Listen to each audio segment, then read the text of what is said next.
देखो, कल हमने चीजें देख ली थी, बेस रेट देख लिया था, है ना। बेस रेट देखा था, और ये क्या नाम है, बैंक रेट वगैरह देखा था। अ, और ये क्या नाम है, रेपो रेट और बैंक रेट में क्या डिफरेंस है ये देखा था। कॉल मनी मार्केट देखा था, और एक ये ओपन मार्केट ऑपरेशंस देखे थे, लिक्विडिटी एडजस्टमेंट फैसिलिटी वगैरह, ये सब हम काफी अच्छे से देख चुके थे इन सब चीजों को। एक टर्म आती है MCLR, marginal cost of fund based lending rate. इसके तो फुल फॉर्म ही बड़ी खतरनाक सी लग रही है, marginal cost of fund based lending rate. तो बात वही है, लेखन में छोटन लगत घात करत गंभीर। तो ये वाला, ये बड़ी है, ये छोटी नहीं है, तो इतना ये घाव नहीं करेगी। देखो, बेस रेट में हमने क्या समझा था। बेस रेट सिंपल वो रेट था जो कि डिसाइड करा जाता था RBI के द्वारा कि उससे नीचे आप किसी को इंटरेस्ट पे लोन नहीं दे सकते हो। इसके कॉन्सिक्वेंसेस भी देखे थे कि किस वजह से ऐसे बोला जाता है RBI के द्वारा बैंकों को कि इससे नीचे आप रेट पे लोन नहीं दे सकते हैं, है ना। हमने देखा था, अगर ऐसा करता है तो क्या होता है बैंक के साथ, है ना। ऐसा करते हैं तो क्या चीजें इफेक्ट होती हैं, क्या चीजें नहीं होती हैं। तो मैंने एक चीज और बीच में बोली थी कि बेस रेट 2016 तक चला था, उसके बाद उसको RBI ने निरस्त कर दिया था, नया रेट आ गया जो कि चाल चलन में। कौन सा? MCLR। MCLR is one of the same thing जो कि हमने बेस रेट में देखी, यानी कि marginal cost of funding based landing rate. मतलब जो किसी एक तरीके से जो मार्जिनल कॉस्ट है फंड की, उस पे बेस्ड लैंडिंग रेट, मतलब उस पे बेस्ड आपका इंटरेस्ट रेट, जिस पे, मतलब इन द सेंस कि जिस पे बेसिकली जिस रेट से आप नीचे पैसे नहीं दे सकते हैं। फुल फॉर्म से तो यही समझ आता है। लेकिन चलो, जब ये दोनों टर्म सेम है, बेस रेट और एक MCLR, तो कुछ ना कुछ तो डिफरेंस होगा। ऐसा तो नहीं है कि there is no difference between base rate and MCLR। अगर MCLR में डिफरेंस नहीं होता तो बेस रेट ही कंटिन्यूअस रहता, है ना। सिंपल वही बात होती कि MCLR ही कंटिन्यू रहता, वो बेस रेट ही कंटिन्यू रहता। लेकिन गवर्नमेंट MCLR लेकर आई किस वजह से, तो ये चीज भी जानना जरूरी है, क्योंकि यार ऑब्वियसली बात है, कुछ ना कुछ तो डिफरेंस होगा ही होगा। वरना ऐसा तो नहीं है कि कुछ भी डिफरेंस ना हो और इस वजह से इसको लेकर आया जा सके। तो इसमें अगर किसी को कुछ पता है तो 1 सेकंड या 1-2 मिनट में आपको बता सकते हैं, क्योंकि मैं वही कि रेस्पॉन्स अगर आपका भी रहेगा तो बहुत अच्छा रहेगा, है ना। 1 to 1 चीजें चलती रहनी चाहिए। अगर किसी को पता है तो प्लीज बताइएगा।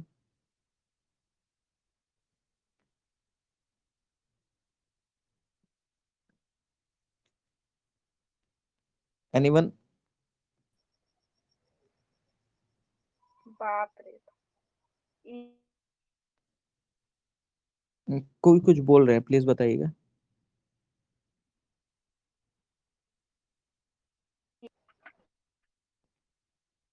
प्लीज एक बार सोचिए ना कि कुछ ना कुछ तो डिफरेंस सही में होगा ऐसा, है ना। चलो ठीक है, अगर नहीं पता है तो मैं बता देता हूँ। सर, ये ब्याज को कितना देना है इसको तय करने के लिए शायद। अच्छा, चलिए ठीक है, एक बार हम देख लेते हैं कि MCLR ऐसा क्या है जो कि डिफरेंस है किससे, बेस रेट से। देखो, है दोनों एक चीज ही, लेकिन ये आप एक कॉमन सेंस के थ्रू एक चीज पता लगा सकते हैं। जब चीजें आपस में सेम होती है ना, तो उनके मेथड्स में डिफरेंस होता है, और कुछ नहीं होता किसी भी चीज में। इफ दो क्वांटिटी सेम है तो उनके मेथड्स, कैलकुलेटिंग मेथड्स में डिफरेंस होगा, क्योंकि बेस रेट भी वही चीज बोलता है कि बैंकों को कि इस रेट से आप नीचे लोन नहीं दे सकती है। MCLR भी वही देता है, लेकिन वो किस तरीके से चूज करा जा रहा है वो मेथड डिफरेंस हो सकता है, बाकी दोनों चीजें सेम है। अब वो मेथड हम देख लेते हैं। सबसे पहला डिफरेंस आता है, जो बेस रेट होता है वो आपके रेपो रेट में जिस हिसाब से चेंज आता है, तो ये उस पर डिपेंड नहीं करता है। अब मान लो कल को RBI अपने रेपो रेट में चेंज ले आती है, यानी कि रेपो रेट वही सोच देखा था हमने कि जिस रेट पे बैंक लोन लेती हैं, किससे, RBI से। लेकिन RBI अगर वो अपना रेट बढ़ा देती है, अगर वो अपना रेपो रेट बढ़ा देती है, मान लो पहले 1% तब 3% दे देती है, तो बेस रेट पे कुछ भी इफेक्ट नहीं पड़ता था यार। ऑब्वियसली बात है, अगर मेरे को सामने से, अगर मेरे पास, मैं किसी से 10% पे 1 लाख रुपए ले रहा हूँ और मेरे से कोई उधारी पे पैसा ले रहा है, तो यार मैं ऑब्वियसली बात है उसको ज्यादा पे ही देना प्रीफर करूंगा, क्योंकि 10% तो मैं आगे भर रहा हूँ। अब मैं उसको 5% पे कैसे दे दूंगा? अब क्या होता था, बेस रेट में ये चीज नहीं होती थी। बेस रेट में क्या था, इफ अगर रेपो रेट भी चेंज हो रहा है तो बेस रेट को चेंज नहीं करा जाता था। अब मान लो नॉर्मल डेज में बैंक लोन दे रही थी 4% से नीचे नहीं दे सकती है, लेकिन जैसे ही रेपो रेट बदला तो बेस रेट को बदलते नहीं थे। यार बेस रेट पे भी तो चेंज होना चाहिए, क्योंकि सामने वाले को आगे से पैसा ही नहीं मिल रहा है ना। अब उसमें कंडीशन है कि वो 4% से नीचे पे नहीं दे सकता है, उस पर एक बाउंडेशन टाइप से लगा दी है। अब जब रेपो रेट चेंज हो रहा है तो बेस रेट चेंज नहीं होता। This is the first difference. Marginal cost depend करता है रेपो रेट पे। रेपो रेट जैसे चेंज होता है एमसीएलआर को भी चेंज करते हैं, है ना। रेपो रेट जैसे चेंज होता है तो एमसीएलआर के रेट को भी चेंज करा जाता है। सिंपल ये ध्यान रख लेना, क्योंकि base rate, simple first difference की बेस रेट डिपेंड नहीं होता रेपो रेट के चेंजेस में, एमसीएलआर डिपेंड होता है रेपो रेट के चेंजेस पे। बेस रेट बेस्ड होता है आपकी जो एवरेज कॉस्ट होती है फंड की, उस पर बेस्ड होता है, लेकिन एमसीएलआर बेस्ड नहीं, बेस्ड होता है आपके जो भी इंक्रीमेंट हुआ है कॉस्ट ऑफ फंड वगैरह में, इन सब पे। जस्ट लाइक बेस रेट को मैंने ऐसे मान लिया कि मेरा मतलब हाइपोथेटिकली कि एक साल में एक बैंक मिनिमम 10 करोड़ रुपए उधारी पे दे रही है, तो आरबीआई ने एवरेज जो देखा कि इतने करोड़ रुपए यहाँ से ये उधारी पे देती है, उस चीज को देखते हुए आरबीआई ने परसेंट को क्या करा, रख दिया। लेकिन अब क्या होता है, इस साल तो चलो 10 करोड़ को देख के रख दिया, अगले साल फिर वही चीज उसने अपनाई एवरेज वाली। यार इस साल अगर 10 करोड़ बैंक ने लोन दिया, अगली बार उसने 20 करोड़ दे दिए, तो आप अपना रेट को चेंज करो ना। Why you are not changing your rate if I am increasing in credit. मतलब अगर मैं क्रेडिट में बदलाव कर रहा हूँ कि इस साल मैंने 10 करोड़ दिया, अगले साल 20 करोड़, उससे अगले साल 16 करोड़, वो 1600 करोड़, इस तरीके से बढ़ोतरी हो रही है, तो बेस रेट में भी तो कुछ चेंज करो ना, जिससे कि मैं अपने जो कस्टमर्स वगैरह हैं या जो भी बिजनेस वाले हैं उनको थोड़ा सा अट्रैक्टिव कर पाऊं। तो वो एवरेज पे डिपेंड करता था, लेकिन ये जो एमसीएलआर है, एमसीएलआर डिपेंड करता है जो भी इंक्रीमेंट हुआ है कॉस्ट, मतलब उसकी फंड की कॉस्ट में, इन द सेंस कि जो भी, इन द सेंस जो भी वो दे रहा है, जो भी वो इन द सेंस, है ना, उन सब चीजों पे डिपेंड करता है।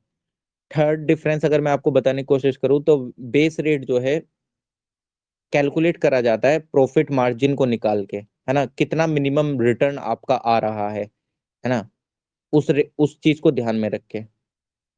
और एमसीएलआर कैलकुलेट करा जाता है कि एक टेन्योर में आपको प्रीमियम वगैरह कितना मिल रहा है। प्रीमियम इन द सेंस कि जस्ट लाइक किसी ने मतलब जो बैंक है वो लोन दे दे रही है 15 साल, 20 साल के लिए, 25 साल के लिए, 30 साल के लिए, अब उसी हिसाब से किस्त वगैरह बंधेंगी, ईएमआई वो उसको कस्टमर को देंगी, है ना। तो जो बेस रेट है वो डिपेंड करता है कि कितना प्रॉफिट कमाया है, उस रेट पे वो बेस रेट को डिसाइड करते थे। एमसीएलआर डिसाइड होता है कि कितने प्रीमियम, मतलब कितना समय के लिए ये उस मतलब इन कितने टाइम के लिए ईएमआई वगैरह ये सबको देखते हुए वो एमसीएलआर के बेस पे वो सारी चीजें डिपेंड करती हैं, है ना। तो ये एक बेसिक सा डिफरेंस था जिसकी वजह से ये मतलब एमसीएलआर को लेके आए, है ना। आई होप कि ये चीज क्लियर हुई होगी, है ना। अगर नहीं भी हुई तो बता दीजिएगा, लेकिन हाँ मैं समझता हूँ कि इसमें इतना ज्यादा कुछ लोचा वगैरह तो नहीं था कि अगर कोई ऐसा चीज हुआ है ना, जिसकी वजह से ही सरकार लेके आई थी। चलो ठीक है, आपने बता दिया कि एमसीएलआर इस वजह से लेके आया और ये चीजें आई हैं। अब ठीक है, कोई दिक्कत नहीं है। अगर मैं आगे देखूं, तो एक रिवाइज्ड एलएमएफ एक लेकर आई थी सरकार। एलएमएफ क्या होता है, liquidity management framework.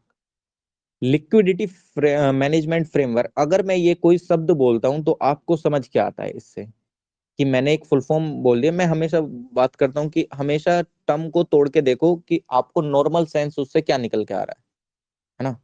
Normal sense देखो उसका निकाल के, फिर उसके बाद हम उसके डी डेप्थ में जाएंगे, क्योंकि यार सारी चीजें आप मतलब कॉमन, मतलब सारी चीजें इन द सेंस कि हाँ, हम कुछ कुछ चीजों का ऐसे हम डिसाइड करके, डिसाइफर करके, अगर जस्ट लाइक मेरे को क्वेश्चन टैकल करना है एलएमएफ पे या एमसीएलआर पे, तो मैं थोड़ा सा उसको टर्म को तोड़ के देखूंगा कि मे भी हो सकता है ये सही भी हो, और मैक्सिमम टाइम में वो चीज सही भी निकल जाती है ना। तो आपको क्या समझ आ रहा है कि मैंने जैसे ही बोला लिक्विडिटी मैनेजमेंट फ्रेमवर्क, मैंने इन तीनों चीजों के मतलब लिक्विडिटी वगैरह ये सब मैं पहले भी एक्सप्लेन कर चुका हूँ, है ना, कि कैसे क्या होता है क्या नहीं। तो आपको एक कॉमन सेंस क्या आ रहा है यहाँ से निकल के, एक बताइएगा प्लीज। कोई भी, Priya Patil ma'am, Shri Krishna, Vani ma'am, Navraj ma'am, Shabana ma'am, Anand, SP SP, कोई भी।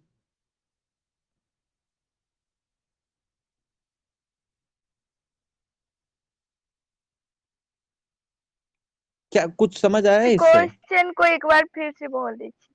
मैं पूछ रहा हूँ एलएमएफ क्या है आपको, अगर मैंने फुल फॉर्म बताई, लिक्विडिटी मैनेजमेंट फ्रेमवर्क, इससे आपको क्या समझ आया है इस टर्म को सुनते ही? मैं ये नहीं बोल रहा कि आपको इकोनॉमिक्स के अनुसार ही चीजें बतानी है, मैं सिंपल वे में पूछना चाह रहा हूँ कि एक कॉमन सेंस में।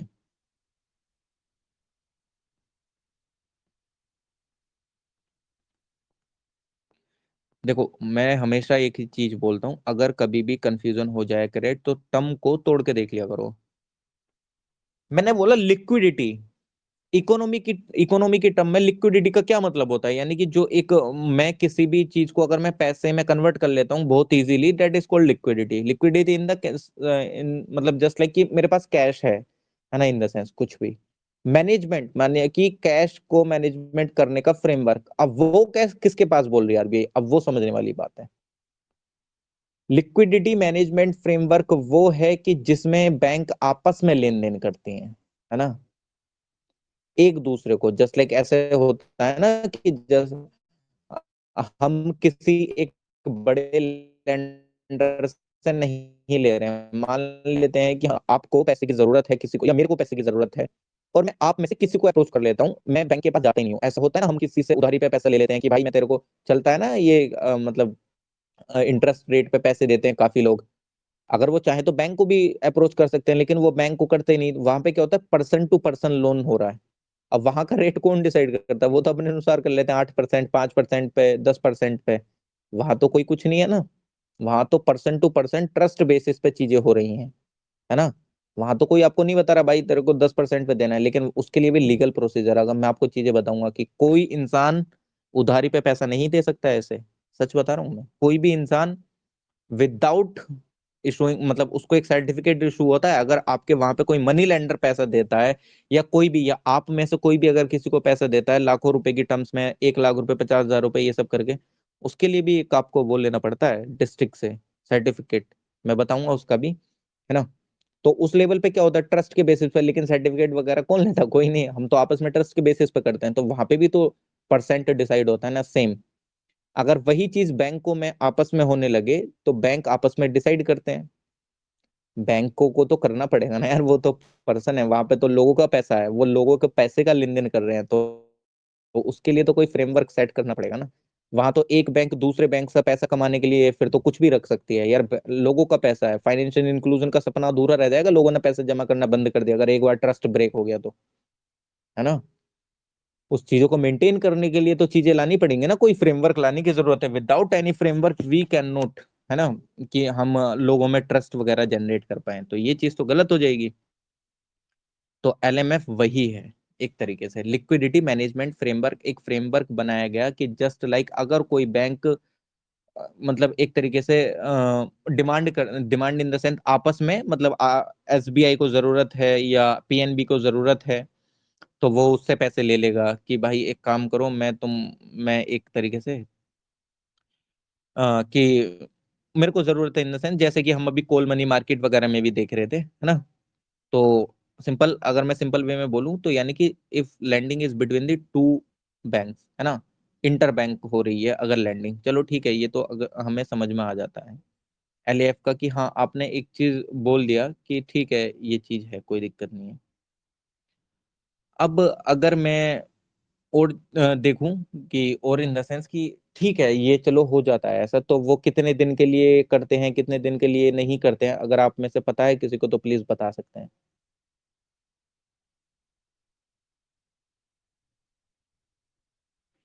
एलएएफ का आपको पता है कुछ भी, A to Z, मतलब आप लोगों ने पढ़ा होगा पहले तो ठीक है, नहीं भी पढ़ा तो कोई दिक्कत नहीं, अगर याद आ रहा है तो भी ठीक है, नहीं आ रहा है तो भी ठीक है, लेकिन एक बार कुछ कुछ ना कुछ रेस्पॉन्स जरूर करा करिए, है ना। एल ए वन, एफ है या LAMF है? Liquidity management framework, LMF, LMF। Sir minimum 2 month का होता है ना? मिनिमम 2 मंथ, कैसे? आप मिनिमम 2 मंथ बोल रहे हैं ना। हम्म। ओके, मिनिमम 2 मंथ, और कोई, इफ अगर बताए। कोई भी? सर हमें लग रहा है कॉल मनी मार्केट टाइप का कुछ है, कॉल करके फिर।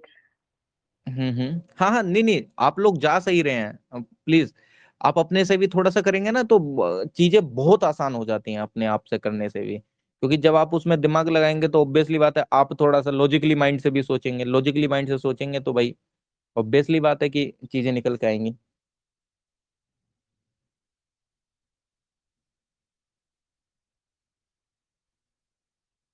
और चलो एक और क्वेश्चन मैं इसमें से पूछ लेता हूँ, वो कितना परसेंट तक लोन ले सकती हैं, जस्ट लाइक अगर हमने जैसे बात कर रहे थे है ना कि वो इसमें क्या नाम है, यार क्या, MSF में देखा था ना, कि कितना 1% NDTL का, है ना, तो इसमें कितना परसेंट तक ले सकती हैं वो? 0.75।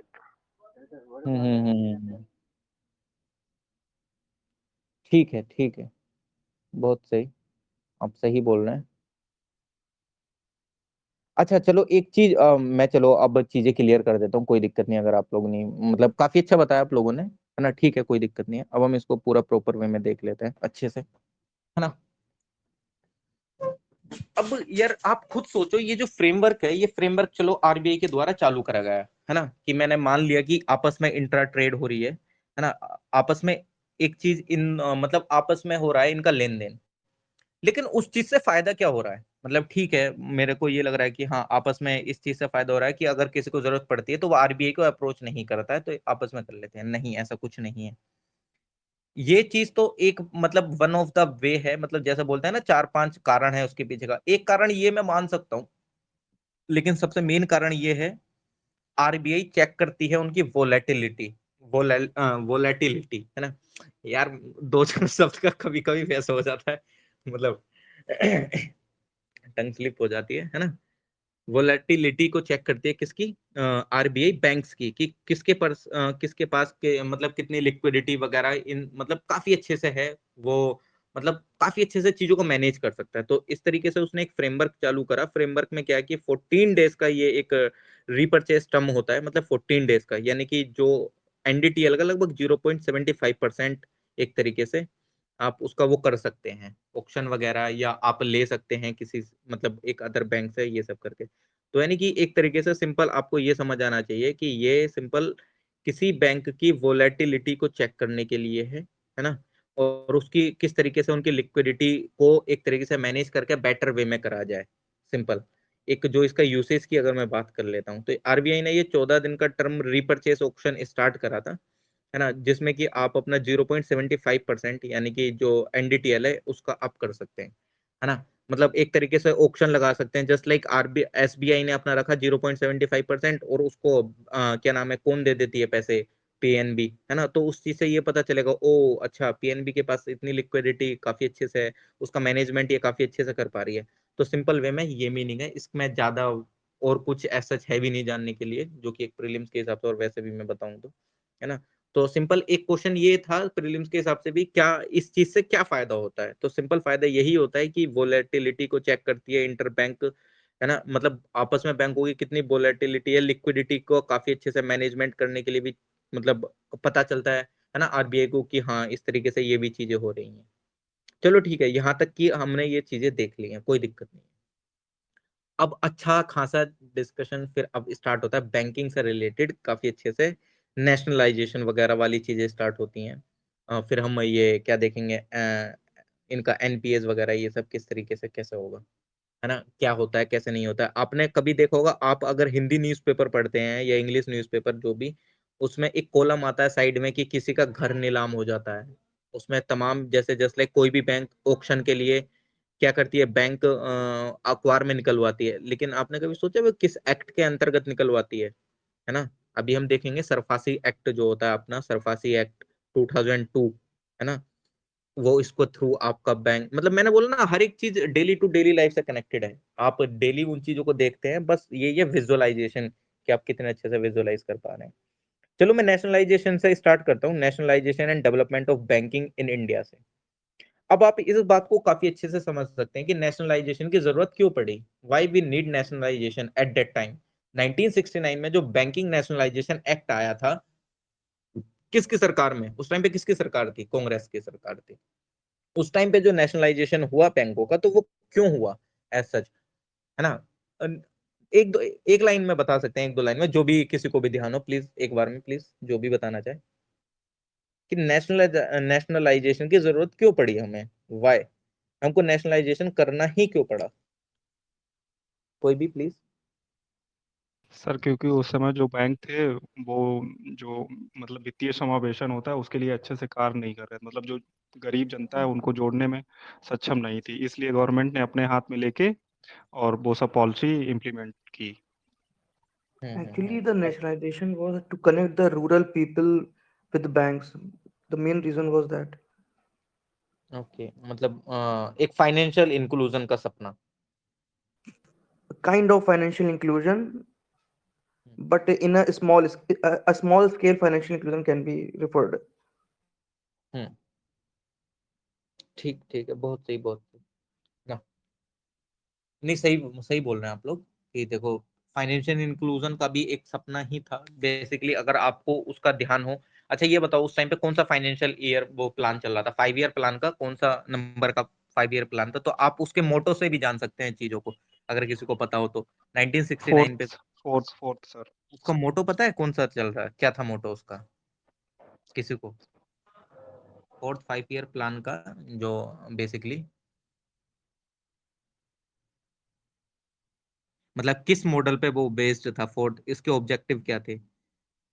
ये आपको पता होगा ना, ये गडगिल फॉर्मूला पे बेस्ड था बेसिकली। इसका क्या था, वेल्थ एंड इकोनॉमिक पावर को काफी अच्छे से मतलब बहुत अच्छे से चीजों को मैनेज वे में आप ऐसे समझ सकते हैं, है ना? मतलब वेल्थ है और जो इकोनॉमिक पावर है उसका एक बेटर वे में मैनेजमेंट इन द सेंस, और ग्रोथ और स्टेबिलिटी पे काफी अच्छे से फोकस करके सेल्फ रिलायंस वाली चीजों को काफी आगे बढ़ाने का एक सपना था इसका, एक तरीके से, है ना? गरीबी हटाओ मोटो था सर उसका 4th 5 ईयर प्लान। हाँ, गरीबी हटाओ, एग्जैक्टली। मतलब बेसिकली डिवैल्यूएशन, इन्फ्लेशनरी रिसेशन वगैरह, ड्रॉट वगैरह की कंडीशन को किस तरीके से हम सुधार सकते हैं, जस्ट लाइक जो 1969 से 1974 के बीच में जो चला था 4th 5 ईयर प्लान। तो बेसिकली अगर मैं मोटो देखता हूँ तो मोटो से भी मेरे को थोड़ा बहुत क्लैरिफिकेशन भी मिल जाता है हल्का बहुत, कि हाँ यार कुछ इस तरीके से चीजें फिर होनी थी जब उनका मोटो ही वही था, तो है ना? तो चीजों को देख लेते हैं अब, कैसे क्या क्या था, क्या क्या नहीं था। अगर मैं बात करता हूँ नेशनलाइजेशन की, अगर मैं सिंपल कॉमन वर्ड्स में बताता हूँ, पहले एक इकोनॉमिकली टर्म्स में नहीं बताता हूँ। अगर मान लो मैंने कोई चीज एक न्यू स्टार्ट करी है ना? अगर मैंने काफी अच्छे से कोई चीज न्यू स्टार्ट करी है और उस पर किसी का रेगुलेशन ही नहीं है, तो मैं मन चाहा कुछ भी प्राइस रख सकता हूँ, है ना?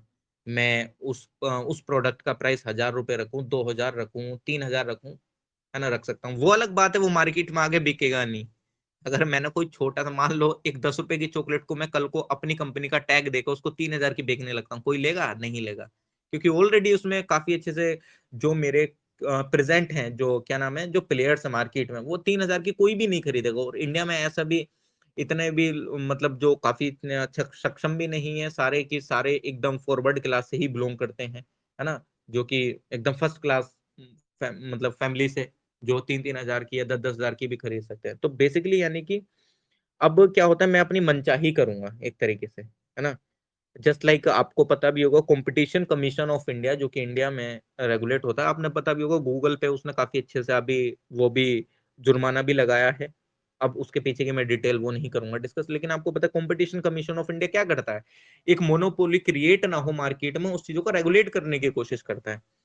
अब यार बैंकिंग से रिलेटेड सेक्टर्स, इफ अगर वहां पे पब्लिक का इन्वॉल्वमेंट लार्ज स्केल पर हो जाता है, तो ऑब्वियसली दिमाग में एक चीज आएगी कि ये बैंक कल को इनके साथ धोखाधड़ी ना कर दे, लोगों का ट्रस्ट ब्रेक हो जाएगा। ट्रस्ट ब्रेक होने का मतलब है कि लोगों में एक आक्रोश फैल जाना, है ना? अभी मैं एक सिंपल वे में बता रहा हूँ, सिंपल अगर मैं चीजों को वैसे एनालाइज करूं एक नॉर्मल वे में, तो मेरे दिमाग में यही एक सिनेरियो बनता है कि पर्सन का एक ट्रस्ट ब्रेक नहीं होना चाहिए, क्योंकि जिस टाइम पे ट्रस्ट ब्रेक होगा, किसी का ट्रस्ट बनाने में लाखों मतलब काफी समय लग जाता है ना? अगर मैं कल को ही प्रधानमंत्री जनधन योजना में जितने भी अकाउंट खोले थे और उन्होंने अपने अकाउंटों में पैसे जमा कर लिए, मान लो सबने 2-2 4-4 5-5 लाख रुपए सबके जमा है, और मैं उन पैसों को ब्लॉक कर दूं और बोलूं कि ये अब लोग यहाँ से पैसा नहीं निकाल सकते हैं, कल को कोई भी आके अपना बैंक में अकाउंट नहीं खुलाएगा, क्योंकि वहां पे मैंने ट्रस्ट ब्रेक कर दिया है ना, तो सारी चीजें ट्रस्ट वगैरह पे चलती हैं। अब है ना, तो अगर मैं सिंपल वे में इन सब चीजों को देखता हूँ तो बेसिकली ये कि लोगों को जोड़ना, जस्ट लाइक जैसे ये श्री कृष्ण सर भी बोल रहे थे कि देखो जो हमारे पिछड़े मतलब जो लोग गांव वगैरह में हैं उन पिछड़ों को सेंटर से मतलब एक मेन स्ट्रीम से जोड़ना, वो भी एक तरीके से है। और जो बैंक है उनका नेशनलाइजेशन करके काफी अच्छे से रेगुलेशन भी अच्छे से करी जा सके, ऐसा नहीं कि कल को मतलब चीजें बिगड़ जाए, एक डिसहार्मनी सोसाइटी में हो जाए, है ना। ये वाली अगर मैं सिंपल वे में चीजों को देखता हूँ तो, है ना, तो बैंकों का नेशनलाइजेशन करा गया, राष्ट्रीयकरण करा गया, है ना, राष्ट्रीयकरण बोलते हैं ना हिंदी में। तो उस टाइम की अगर मैं बात करूं तो उस टाइम पे एक एक्ट पारित हुआ लेजिस्लेशन में, बैंकिंग नेशनलाइजेशन एक्ट 1969, जिसके अंदर में जो गवर्नमेंट ने लगभग 20 प्राइवेट बैंकों को, आई थिंक 20 प्राइवेट बैंक्स को नेशनलाइज करा गया। 20 प्राइवेट बैंक, और 20 प्राइवेट बैंक के अंदर भी कैटेगरीज थी। जो 14 बैंक थी, 14 बैंक जो थी, उन उनका जो डिपॉजिट था वो लगभग 50 करोड़ रुपए से ज्यादा था, है ना। 14 बैंक्स का डिपॉजिट 50 करोड़ रुपए से ज्यादा था 1969 जुलाई के अकॉर्डिंग अगर मैं कैलकुलेट करता हूँ। और जो 6 बैंक थी उनका जो डिपॉजिट था वो मोर देन 200 करोड़ रुपए था, है ना, मोर देन 200 करोड़ रुपए। तो उन सबको ऐसे करके नेशनलाइज करा, तो लगभग 20 उसके आसपास टोटल नेशनलाइज हुई थी। 14 बैंक नेशनलाइजेशन हो गई थी 1969 में, लेकिन जो 6 बैंक थी वो 1980 के आसपास हो गई थी, मतलब टोटल मिला के 20 बैंक का उस टाइम पे हुआ था, है ना, नेशनलाइजेशन। एसबीआई वगैरह भी थी। अगर मैं थोड़ा सा वो एसबीआई के बारे में बात करूं हल्का सा, एसबीआई जो निकल के आती है वो आपकी एसबीआई एक्ट 1955 से निकल, मतलब इसका एक एक्ट था एसबीआई एक्ट 1955। उस टाइम पे इसका इनेक्टमेंट हुआ गवर्नमेंट ऑफ इंडिया के द्वारा, है ना। ये कितनी बैंक से मिलकर बनी है आपको पता ही होगा। मतलब कितनी बैंक से मिलकर बनी है, पहले आप बताओ कितनी बैंक से मिलकर बनी है एसबीआई बैंक। इन बैंक के मिलके सर कितनी? 3। हाँ, 3 प्रेसिडेंसीज में, कहाँ कहाँ? बॉम्बे और बंगाल और मद्रास, ये 3 प्रेसिडेंट। हाँ, ये 3 प्रेसिडेंसीज में इसका मतलब 3 प्रेसिडेंसीज की इंपीरियल बैंक को मिला के ये एसबीआई हमारा बैंक बना था, है ना। ये पहला पब्लिक सेक्टर बैंक था जो कि उभर के आया था हमारे भारत में, है ना। और आरबीआई के पास इसके 92% शेयर थे, है ना। तो एक तरीके से हम समझ सकते हैं पार्शियली नेशनलाइजेशन था इसका, लेकिन फुल्ली तरीके से तो नहीं था, है ना। पार्शियली, जब यह 92% शेयर आरबीआई के पास है तो पार्शियली नेशनलाइजेशन ही होगा, क्योंकि आरबीआई तो खुद मतलब 1935 में जब उसका एक्ट हुआ था तो 1949 में वो नेशनलाइज हो गई थी। 1949 में हुई थी ना आरबीआई नेशनलाइज। अब आरबीआई के पास इसके 92% स्टेक था, है ना। 92% हिस्सेदारी, ऐसा समझ लो 92% हिस्सेदारी आरबीआई के पास थी। तो हम समझ सकते हैं कि पार्शियली नेशनलाइजेशन तो था, लेकिन बाद में इसका पूर्ण रूप से कर दिया गया, है ना, एक तरीके से। अब इसके बाद काफी बैंक्स वगैरह धीरे धीरे उभर के आई थी। चलो ये तो ओवरऑल थोड़ा सा अगर मैं प्रीलिम्स या वनडे टाइप के एग्जाम से देखूँ तो उसके लिए थोड़ा सा जरूरी सा हो जाता है। तो ये तो चलो ठीक है, हमने देख लिया। अब क्या होता है धीरे धीरे, अगर मैं एसबीआई में हल्का सा और आगे बढ़ने की कोशिश करूं तो 1993 में एसबीआई ने अलाउड करा था एक तरीके से मतलब चलो मतलब जस्ट लाइक अगर मैं देखता हूँ चीजों को, आपको पता है 1991 में क्या हुआ था, 1991 1992 में एलपीजी रिफॉर्म्स आए थे, है ना, लिबरलाइजेशन, प्राइवेटाइजेशन और ग्लोबलाइजेशन, ग्लोबलाइजेशन। ग्लोबलाइजेशन। है ना। एलपीजी, लिबरलाइजेशन, प्राइवेटाइजेशन और ग्लोबलाइजेशन, ठीक है। अब मैं एक यहाँ पे हल्का सा, इकोनॉमिक्स तो हम कर रहे हैं लेकिन मैं एक हल्का सा पॉलिटिकल क्वेश्चन पूछ लेता हूँ, शायद मैंने पहले भी पूछा था, ये मेंस आंसर राइटिंग के लिए भी काफी अच्छा हो सकता है। इंडिया का अगर मतलब अगर हम कॉन्स्टिट्यूशन ऑफ इंडिया का प्रियम्बल देखते हैं, प्रियम्बल जब हम पढ़ते हैं उसमें 5 वर्ड्स थे, है ना, 5 वर्ड, मतलब 5 वर्ड छोड़ो, तो जो 3 वर्ड ऐड हुए थे 3 वर्ड पे बात कर लेता हूँ। इंटेग्रिटी, सोशल सोवरेनिटी, है ना, और एक सोशलिज्म करके, है ना। वो जो सोशलिज्म है वो एक तरीके से, जो कि हमने पहले भी चैप्टर 1 चैप्टर 2 वगैरह हम डिस्कस कर रहे थे, तो हम ये देखते थे कि वहां पे क्या होगा कि एक तरीके से कि कम्युनलिज्म में क्या होता था कि गवर्नमेंट का इंटरवेंशन होता था, लेकिन सोशलिज्म में इन द सेंस कि काफी अच्छे से हम चीजों को रेगुलेट कर सकता है जो वर्कर वगैरह अपने एंड पे। अब जब हमने अपनी इकोनॉमी को प्राइवेटाइजेशन के लिए खोल दिया है, लिबरलाइज्ड कर दिया है, ग्लोबलाइज कर दिया है, तो क्या हमारी जो इंडिया का जो प्रियम्बल का जो एक वो था मोटो इन द सेंस सोशलिज्म वाला, क्या वो किस हद तक इम्पैक्ट हुआ है। अब अगर वो इम्पैक्ट हुआ है तो उसकी वजह से क्या मतलब हमारे इंडिया में उसका एक क्या, ऐसा बता दो कि क्या बेनिफिट हुआ है, अगर हम मतलब आप लिख सकते हैं या बता सकते हैं, सर अगर एक सर दो मिनट में बता दो। ऑब्वियसली वो जो सोशलिस्ट वाला टैग है वो ऑब्वियसली इम्पैक्ट तो हुआ है, बट जरूरी भी था। एंड दूसरी चीज ये है सर कि सोशलिस्ट मतलब होता है सर समाजवाद। इन द हम्म मतलब कि इसमें जो इम्पोर्टेंट सेक्टर है जैसे हेल्थ एजुकेशन उन पे गवर्नमेंट का कुछ कंट्रोल हो सकता है। इससे हम्म ऐसे कम्युनिस्ट है उसमें हर जगह गवर्नमेंट इंटरफेयर करती है। हम्म सोशलिस्ट में और अब हम लोग की इकोनॉमी जो हो गई एक तरह से मिक्स्ड इकोनॉमी हो गई, ना पूरी तरह से कैपिटलिस्टिक है ना पूरी तरह से सोशलिस्ट है। एक तरह से मिक्स्ड इकोनॉमी बन के इंडिया उभरा है। And that's the wonderful thing I would say. Hmm. नहीं ठीक है, देखो है ऑब्जेक्ट मतलब एग्जैक्टली सोशलिस्ट का नेचर तो हैम्पर होता है यार, ऑब्वियसली बात है, जब आपने प्राइवेटाइजेशन और लिबरलाइजेशन ग्लोबलाइजेशन वाली चीजें करी थी। लेकिन वही बात है ना, बिल्कुल समय के सर। अनुसार चेंज जरूरी होता है। जिस टाइम पे आप समय के अनुसार वही चेंज नहीं करोगे तो आप पीछे रह जाओगे चीजों से, है ना। तो वो इसका एक करना जरूरी नेगेटिव, था सर। फॉरेन रिजर्व खत्म हो चुके थे, वो करना जरूरी था sir. It was a need exactly, of an hour. है ना। तो एग्जैक्टली हम एक इसका पॉजिटिव वे में भी बोल सकते हैं कि हाँ एग्जैक्टली कि हमारे हमने यहाँ प्राइवेटाइजेशन वगैरह करा, इम्पैक्ट करा है सोशलिज्म। लेकिन अकॉर्डिंग टू, अगर हम मैं सोसाइटी के रेस्पेक्ट में चीजों को देखूं तो it is good for the society, है ना, ऐसा नहीं है। लेकिन हाँ उस हद तक भी इस, लेकिन लास्ट में एक चीज हमें ध्यान रखना कि हम उस हद तक सोशलिज्म को इम्पैक्ट ना कर दें जो हमारा मेन गोल था, हम सोशलिस्ट वाली चीजों को भूल जाएं, हम उस हद तक लिबरलाइजेशन या प्राइवेटाइजेशन या ग्लोबलाइजेशन को, कि जो हमारा एक प्रॉपर जो हमारा एक मेन मोटो है हम उसको ही डिग्रेड कर दें। हैम्पर करना कुछ हद तक सही है, लेकिन पूरी तरीके से डिग्रेड कर देना वो दिक्कत वाली बात हो जाती है ना। वो ठीक है हमारा सोशलिज्म वाला इम्पैक्ट हुआ, कोई दिक्कत नहीं, लेकिन उसका बेनिफिट भी हमको है। लेकिन अगर हम उसको पूरा ही डिग्रेड कर देंगे तो वो चीजें गलत हो जाएंगी फिर, है ना। चलिए ठीक है, कोई दिक्कत नहीं है, आगे बढ़ लेते हैं, चीजों को देख लेते हैं। अभी अगर मैं आगे बढ़ूं तो उस टाइम पे अगर उसी टाइम की बात करूं, मैं 90s मतलब 90s के 90 तक आते समय की बात करूं तो थोड़ा सा एक दो साल मतलब 1975 में भी चले जाते हैं थोड़ा सा। उस टाइम पे धीरे धीरे बैंक उभर के आ रही थी, इनका एक प्रॉपर फ्रेमवर्क भी करेंगे अभी हम थोड़ा, है ना, प्रॉपर फ्रेमवर्क भी करेंगे बैंकिंग का। लेकिन हाँ अभी जो चीजें इंपॉर्टेंट है उसके अनुसार थोड़ा सा कर लेते हैं, क्योंकि नेक्स्ट टॉपिक रिलाय करते हैं इन सब चीजों पे। इन सब बैंक के बारे में एक बार और अच्छे से डीपली में भी देखेंगे। लेकिन अभी मैं देख ले रहा हूँ कि जिस टाइम पे नेशनलाइजेशन वगैरह हो उसके बाद भी काफी बैंक्स वगैरह उभर के आई थी, जस्ट लाइक जैसे एक आपने सुना होगा regional rural bank, RRBs। RRBs का आपने कंसेप्ट सुना होगा, सबसे पहली बैंक जो सेटअप हुई थी सबसे, है ना, तो 2 अक्टूबर 1975 में। उस टाइम पे लगभग 5 बैंक थी, वो लाई गई थी, और इनका एम ये था कि जो रूरल जो गांव में लोग बसते हैं उनको, जो रिमोट मतलब जो कि काफी अच्छे से शहर वगैरह से कनेक्टेड नहीं है, उनको बैंकिंग सर्विसेज की फैसिलिटीज वगैरह प्रोवाइड कराई जाए। और जो वीकर सेक्शन है सोसाइटी का उनको लोन वगैरह की भी चीजें प्रोवाइड कराया जाए। अगर जस्ट लाइक अगर मैं आपको बताऊं तो मैं वेस्टर्न यूपी में प्रथमा बैंक चलती है।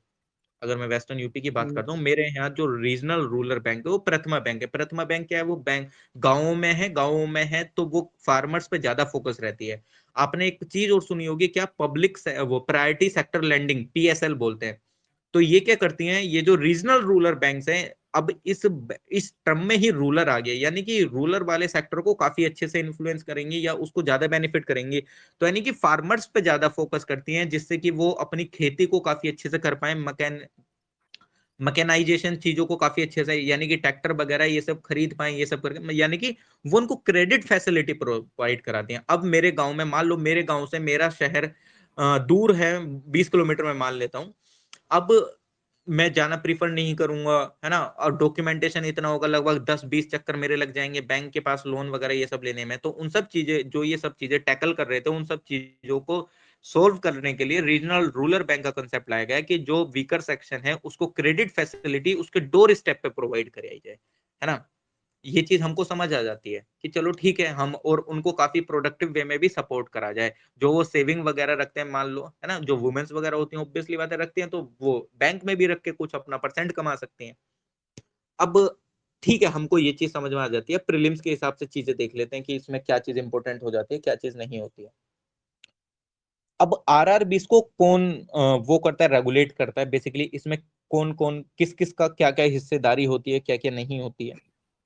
अगर मैं आरआरबीज की सेंट्रल बात करता हूँ, गवर्नमेंट हाँ हाँ प्लीज बताइए, कोई कुछ बोल रहे हैं श्री कृष्ण। सेंट्रल गवर्नमेंट की आई थिंक 50% होती है, नेशनलाइज्ड बैंक एक स्पॉन्सर बैंक होता है उसकी 35 होती है, और स्टेट की 50 हम्म 15% होती है आई थिंक। 50 35 15 हम्म ये रेशियो होता है। हम्म। हाँ हाँ ठीक है, आप सही बोल रहे हैं, है ना। अब क्या होता है, इन्होंने सही बोला, है ना, सही बोला है। इसके अंदर तीन सेंटर भी इन्वॉल्व रहता है, आपकी राज्य सरकार भी इन्वॉल्व रहती है, और आपकी एक स्पॉन्सरिंग बैंक भी इन्वॉल्व रहती है। अब मैं आपको इससे कनेक्ट भी करा लेता हूं। अभी आपने देखा होगा काफी बैंकों को एक साथ मिलाया गया था, काफी बैंकों का मर्जर हुआ था। उसके पीछे का भी रीजन जानेंगे कि बैंकों का मर्जर क्यों होता रहता है टाइम टू टाइम, फिर वो बैंक अलग भी होती रहती है टाइम टू टाइम, है ना। अगर मैं बात करूं तो मान लो अगर 100% किसी की होल्डिंग है, मतलब जस्ट लाइक अगर मैं किसी कंपनी को ओन करता हूं तो उसमें डिसीजन मेकिंग पावर मेरी चलेगी, क्योंकि I am the owner of my company, 100% stakes of that company are mine, है ना। मेरे उसके उसके मतलब 100% जो स्टेक है वो मेरे पास है, उसमें किसी का कोई भी इन्वॉल्वमेंट नहीं है। अब यार आप किसी स्टेट में उस बैंक को खोल रहे हैं, और एक रीजनल, और उस बैंक को सपोर्ट करने के लिए किसी बैंक की बैकिंग भी चाहिए। जस्ट लाइक मेरे यहाँ प्रथमा बैंक को सपोर्ट प्रोवाइड कराती है पंजाब नेशनल बैंक, वो पंजाब नेशनल बैंक के साथ उसका मर्जर है। पंजाब नेशनल बैंक उसको काफी अच्छे से हेल्प प्रोवाइड कराती है, पैसे वगैरह से रिलेटेड, हर एक चीज से रिलेटेड, कोई दिक्कत नहीं है। अभी रिसेंटली जब मर्जर हुआ था तो ओरिएंटल बैंक ऑफ कॉमर्स है उसके साथ वो हो गया था, वो लार्ज स्केल की बात कर रहे हैं हम, लेकिन अगर मैं रीजनल रूरल बैंक के लेवल की बात करूं तो हाँ, पंजाब नेशनल बैंक मेरे यहाँ की प्रथमा बैंक को सपोर्ट प्रोवाइड कराती है। उसके अंदर 50% स्टेक होता है सेंटर का, 15% स्टेक होता है आपके स्टेट गवर्नमेंट का, और 35% स्टेक होता है आपके जो स्पॉन्सर बैंक, मतलब जस्ट लाइक जैसे पंजाब नेशनल बैंक उसको स्पॉन्सर कर रही है, बैकिंग प्रोवाइड कर रही है ना। 35% पंजाब नेशनल बैंक का होगा। तो ये सिंपल ध्यान रखना, 50% सेंटर का स्टेक होता है रीजनल रूरल बैंक में, 15% स्टेट का होता है, 35% होता है स्पॉन्सरिंग बैंक का, जो बैंक इसको स्पॉन्सर कर रही है। चलो ठीक है, ये चीज तो हमको समझ आ जाती है। अब इससे रिलेटेड कुछ कमेटीज भी बैठी होंगी, अब इसमें कुछ ड्रॉबैक्स भी होंगे, है ना, है ना। तो अब इन चीजों को कैसे टैकल करा गया, तो इन सब चीजों को टैकल करने के लिए काफी चीजें, तीन चार कमेटी भी बैठी थी। अगर किसी को कुछ कमेटी ध्यान हो तो बता सकते हैं, वरना मैं डिस्कस तो करूंगा ही। कुछ कमेटीज वगैरह ध्यान है किसी को इससे रिलेटेड। सर मेरे कमेटी का नाम पता है, केलकर और खुशरू, दो कमेटियां बैठी थी। हाँ नरसिम्हा हाँ हाँ, कमेटी भी बैठी थी आरआरबी से रिलेटेड। वो नरसिम्हा कमेटी की हम 1991 के टाइम पे जो बैठी थी उसके भी देखेंगे, अभी उसके क्या रिफॉर्म्स थे, वो टोटल ओवरऑल बैंकिंग से रिलेटेड उसने काफी रिफॉर्म बताए थे। लेकिन खासकर अगर मैं रीजनल रूरल बैंक से रिलेटेड बात करूं,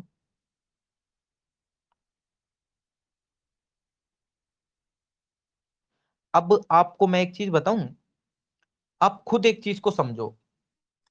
अगर मैं 1980s की बात करता हूं तो उस टाइम पे लोगों की इनकम भी इतनी नहीं थी, लोगों के पास इतना रोजमर्रा की चीजें भी नहीं थी, क्योंकि अगर मैं देखूं 1991 में जिस टाइम पे गवर्नमेंट को एलपीजी रिफॉर्म करना पड़ा था, सरकार की खुद खस्ता हालत चल रही थी। अब 1980s की अगर मैं बात कर रहा हूं तो अगर कोई फार्मर, मतलब बेसिकली इसका एम क्या था, वीकर सेक्शन को काफी अच्छे से लोन प्रोवाइड कराना। अब वीकर सेक्शन जब मतलब उसके पास इतना साधन नहीं था, काफी उस टाइम पे इतने हम मॉडर्नाइज भी नहीं थे जितने आज चीजें हो गई हैं, ट्रैक्टर आ गया है, तमाम चीजें, मतलब बहुत फार्म से रिलेटेड, फार्म सेक्टर से रिलेटेड काफी डेवलपमेंट हुए हैं। अब उस टाइम पे इतना उनका आउटपुट नहीं निकल रहा था, तो वो बैंकों से लोन ले लेते थे, लेकिन वो दे नहीं पाते थे काफी अच्छे से, जो कि आज भी हो जाता है, लेकिन उस टाइम पे बिल्कुल भी नहीं दे पाते थे इतने अच्छे से। अब वो लोन नहीं दे पा रहे थे, जिसकी वजह से आरआरबीज बहुत ज्यादा लॉसेस ले रही थी, मतलब लॉस में जा रही थी, बहुत ज्यादा लॉस इनकर कर रही थी वो, है ना। जब वो बहुत ज्यादा लॉस इनकर कर रही थी तो गवर्नमेंट ने न्यू आरआरबीज को बंद करना स्टार्ट कर दिया था 1987 में। ये किस कमेटी की रिकमेंडेशन पे करा था, केलकर कमेटी की रिकमेंडेशन थी कि भाई एक काम करो, आप नई आरआरबीज अभी मत खोलो, जितनी आरआरबीज हैं अभी चलो उनको अच्छे से करो तुम, आपकी आरआरबीज पहले से ही इतने लॉस में जा रही हैं। आप समझ रहे हो, 1975 में पहली आरआरबी खुल गई थी, 1987 में आरआरबीज को बंद करने की नौबत आ गई थी। क्यों? क्योंकि वो काफी ज्यादा लॉस इनकर कर रही थी। है ना। तो ये किसकी रिकमेंडेशन थी गवर्नमेंट को? केलकर कमेटी की। ध्यान रखना, अगर मैं एक स्टेटमेंट दे देता हूँ और वहां पे कमेटी का ही नाम बदल देता हूँ तो वो स्टेटमेंट गलत हो जाएगा। तो ये चीजें प्रीलिम्स के रिलेटेड बहुत इंपॉर्टेंट हो जाती हैं, तो इसको ध्यान रखना। अब क्या हुआ, जब इन सब चीजों को देखा गया, बाद में इन सबको रीस्ट्रक्चरिंग करा गया, स्ट्रेंथनिंग कर, मतलब गवर्नमेंट ने अपनी कमेटी सेटअप करी कि यार हमको जो बैकवर्ड सेक्शन है उसको प्रोवाइड भी करानी है चीजें, लेकिन हमको लॉस भी नहीं सहना है। तो सरकार ने अपनी दो कमेटीज को बनाया। एक भंडारी कमेटी थी, 1994 में बैठी थी।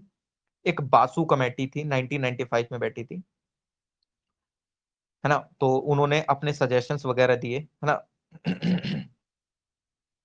सर अब मेरे बुक उन्होंने, में 1996 दिया हुआ है। किसका? भंडारी कमेटी? हम्म।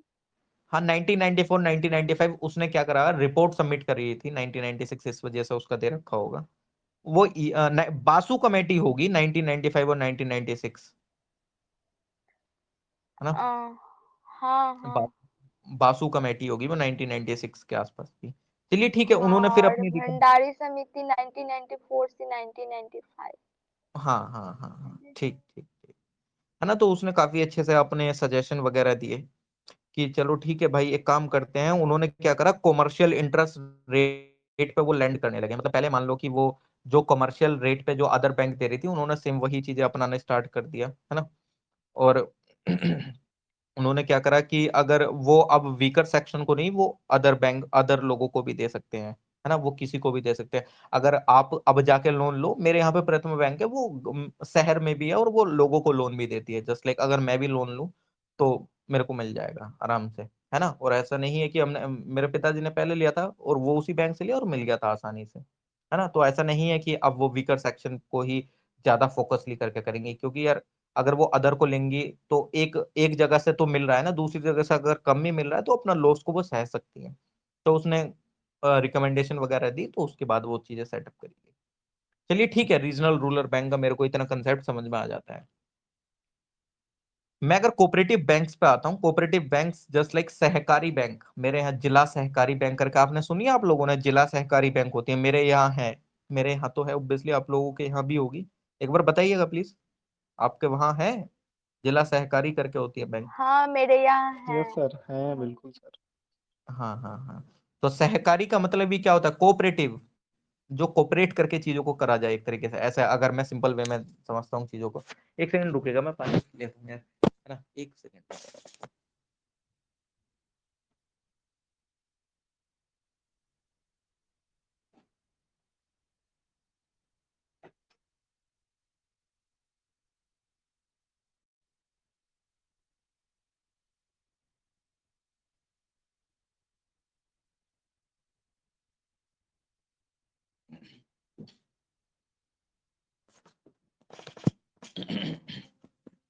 ठीक है। मैं कोऑपरेटिव बैंक्स का अगर मैं बात करता हूँ, तो कोऑपरेटिव बैंक्स को भी मतलब डिवाइड करा जाता है काफी अच्छे से। मतलब दो बैंक्स में आप डिवाइड कर सकते हैं। कॉमर्शियल बैंक होती हैं कुछ, है ना, कुछ कोऑपरेटिव, मतलब इन द सेंस कि अगर मैं बैंकिंग को डिवाइड करूं भारत की, तो दो उसमें डिवाइड कर देता हूँ, एक कॉमर्शियल बैंक, एक कोऑपरेटिव बैंक। लेकिन ये cooperative banks, what are cooperative banks, है ना। आपको क्या समझ आता है कोऑपरेटिव बैंक से? जस्ट लाइक हम, मैंने ये बोला ना, इकोनॉमिक्स डेली चीजें हैं, मतलब जो हम चीजें एनालाइज करते हैं। आपके वहां सहकारी बैंक है, तो कुछ ना कुछ तो डिफरेंशिएशन होगा ना उसमें, कुछ तो डिफरेंशिएशन होगा ना पीएनबी बैंक से, उसका कुछ तो डिफरेंशिएशन होगा ना उसका नॉर्मल बैंक एचडीएफसी से। इसी वजह से तो उसको जिला सहकारी बैंक कहा जा रहा है। आपका एनालिसिस क्या कहता है कि हाँ ये इस वजह से अलग है? आप खुद बताइए, आपकी जनरल अवेयरनेस क्या कहती है? यूपीएससी यही चीज चाहता है। मैंने आपको क्वेश्चन भी बताया था कि यूपीएससी सिंपल वही क्वेश्चन पूछता है जो इनसे आप डेली रूबरू होते हैं जिन चीजों से। तो आप, मतलब आप देखते हैं यार जिला सहकारी बैंक होती है, तो आपको क्या डिफरेंशिएशन दिखता है एक नॉर्मल बैंक में और एक कोऑपरेटिव बैंक में, अगर मैं बात करूं तो? एक बार बताइए एनालिसिस। सर मेरा तो कॉमन सेंस कह रहा है कि जो जिला सहकारी बैंक होगा वो मतलब ग्रामीण जो पॉपुलेशन है उस पर ज़्यादा फोकस करेगा। ग्रामीण जो ऑपरेशन है उस पर ज्यादा फोकस करेगा, अच्छा ठीक है। और बाकी का क्या एनालिसिस कह रहा है? देखिए प्लीज आप अपने तरफ से भी करिएगा ना, तो बहुत अच्छा रहेगा। मैं सच बता रहा हूँ। सर मेरे हिसाब से जो कॉर्पोरेटिव बैंक्स हैं वो ज्यादातर बोरोइंग्स और कैपिटल फॉर्मेशन की तरफ उनका एम ज्यादा रहेगा, तो उनका ऑब्जेक्टिव मेन होगा अगर कोई स्मॉल स्केल इंडस्ट्री है या फिर जो बड़ी इन्वेस्टमेंट के लिए जो लोन्स होते हैं वो प्रोवाइड करवाना। मतलब ये ज्यादातर कैपिटल क्रिएशन और बोरोइंग्स वगैरह से रिलेटेड होगा। मतलब कैपिटल्स वगैरह को फॉर्मेशन पे ज्यादा इनका फोकस होगा, कैपिटल फॉर्मेशन। मतलब बोरोइंग लोन्स वगैरह में इनका ज्यादा इंक्लाइनेशन होगा, फंड क्रिएट करना, इन्वेस्टमेंट इंक्रीज करवाना, बोरोइंग्स प्रोवाइड करवाना, ऐसा कुछ। मैम ये तो नॉर्मल बैंक भी एक प्रोवाइड कराती है, अगर मैं जनरल वे में देखूं तो, है ना। पीएनबी बैंक भी क्या करती है, इस तरीके की चीजों को सर अट्रैक्ट। एक बार मैंने पढ़ा था कुछ इसमें, आरबीआई के सेकंड शेड्यूल में जो चीफ बैंक मेंशन है उनको, आई थिंक वो कोऑपरेटिव्स में नहीं आती हैं शायद। I am not sure about it. नहीं देखो, मैं आप लोग सब सही बोल रहे हैं, कुछ नहीं, आप सब सही बोल रहे हैं। अगर मैं यही चीज किसी एक गांव में व्यक्ति को समझाऊं और मैं उसको ये बोलूं कि ये शेड्यूल 2 में, या जस्ट लाइक मैं ये बोलूं कैपिटल फॉर्मेशन या कुछ भी, मैं आप लोगों को क्रिटिसाइज नहीं कर रहा हूं, आप बहुत सही बोल रहे हैं, आप एग्जैक्टली सही बोल रहे हैं। लेकिन मैं ये चीज बोल रहा हूँ, अगर मैं ये चीज किसी को समझाता हूँ तो वो नहीं समझेगा, है ना। कि अगर मेरे से मेरे पिताजी पूछ लें कि यार ये सहकारी बैंक और पीएनबी में क्या डिफरेंस है, मैं उनको कैसे बता पाऊंगा कि ये डिफरेंस सर मुझे एक और डिफरेंस बस अगर सही हो जाए तो ठीक है। मुझे लगता है सर ये सहकारी जो जिला सहकारी या ग्रामीण या राज्य वाली होती हैं, ये प्रॉफिट पे कम ध्यान देती हैं और मतलब इंक्लूजन पे ज़्यादा फोकस करती है। प्रॉफिट मतलब ज़्यादा ध्यान नहीं देती हैं लोग। बहुत सही, आप सही बोल रहे हैं, आप लोगों ने जितना बताया बहुत सही बताया।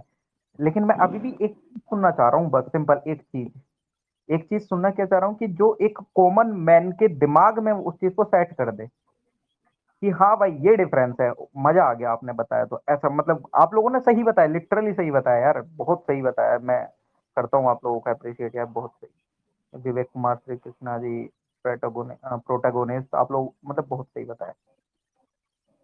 अब अगर मैं बात करूं तो मैं जस्ट लाइक जैसे कोऑपरेटिव बैंक, मैंने बोला किसी को कि जिला सहकारी बैंक, अब आप इसके नाम में ही चले जाओ, कोऑपरेटिव, कोऑपरेटिव, यानी कि जो सर ये मिलके। बेसिकली ग्रामीण मतलब क्षेत्र में ना लोन वगैरह देने का वर्क करता होगा, ग्रामीण वो तो क्षेत्र आर में।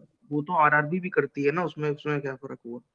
हाँ ठीक है, मैं वही बोलने वाला था। ठीक है, कोई दिक्कत नहीं है। देखो सिंपल, कुछ डिफरेंस नहीं है। अगर मैं इस शब्द को तोड़ता हूँ, कोऑपरेटिव, सीओ को डैश लगा देता हूँ बीच में, ऑपरेटिव लिख देता हूँ। को का मतलब क्या, सहभागीदारी, यानी कि इसमें काफी मिलजुल के, यानी कि दो तीन लोगों को मिला जुला के जो हम एक लोन वगैरह ये सब प्रोवाइड कर रहे हैं। मतलब जस्ट लाइक मैंने बैंकिंग के जो मैनेजर वगैरह हैं, या मैं हूं, या आप लोगों में से कोई लोग हैं, हम चारों मिल गए और फिर हम लोगों को लैंडिंग प्रोवाइड करा रहे हैं।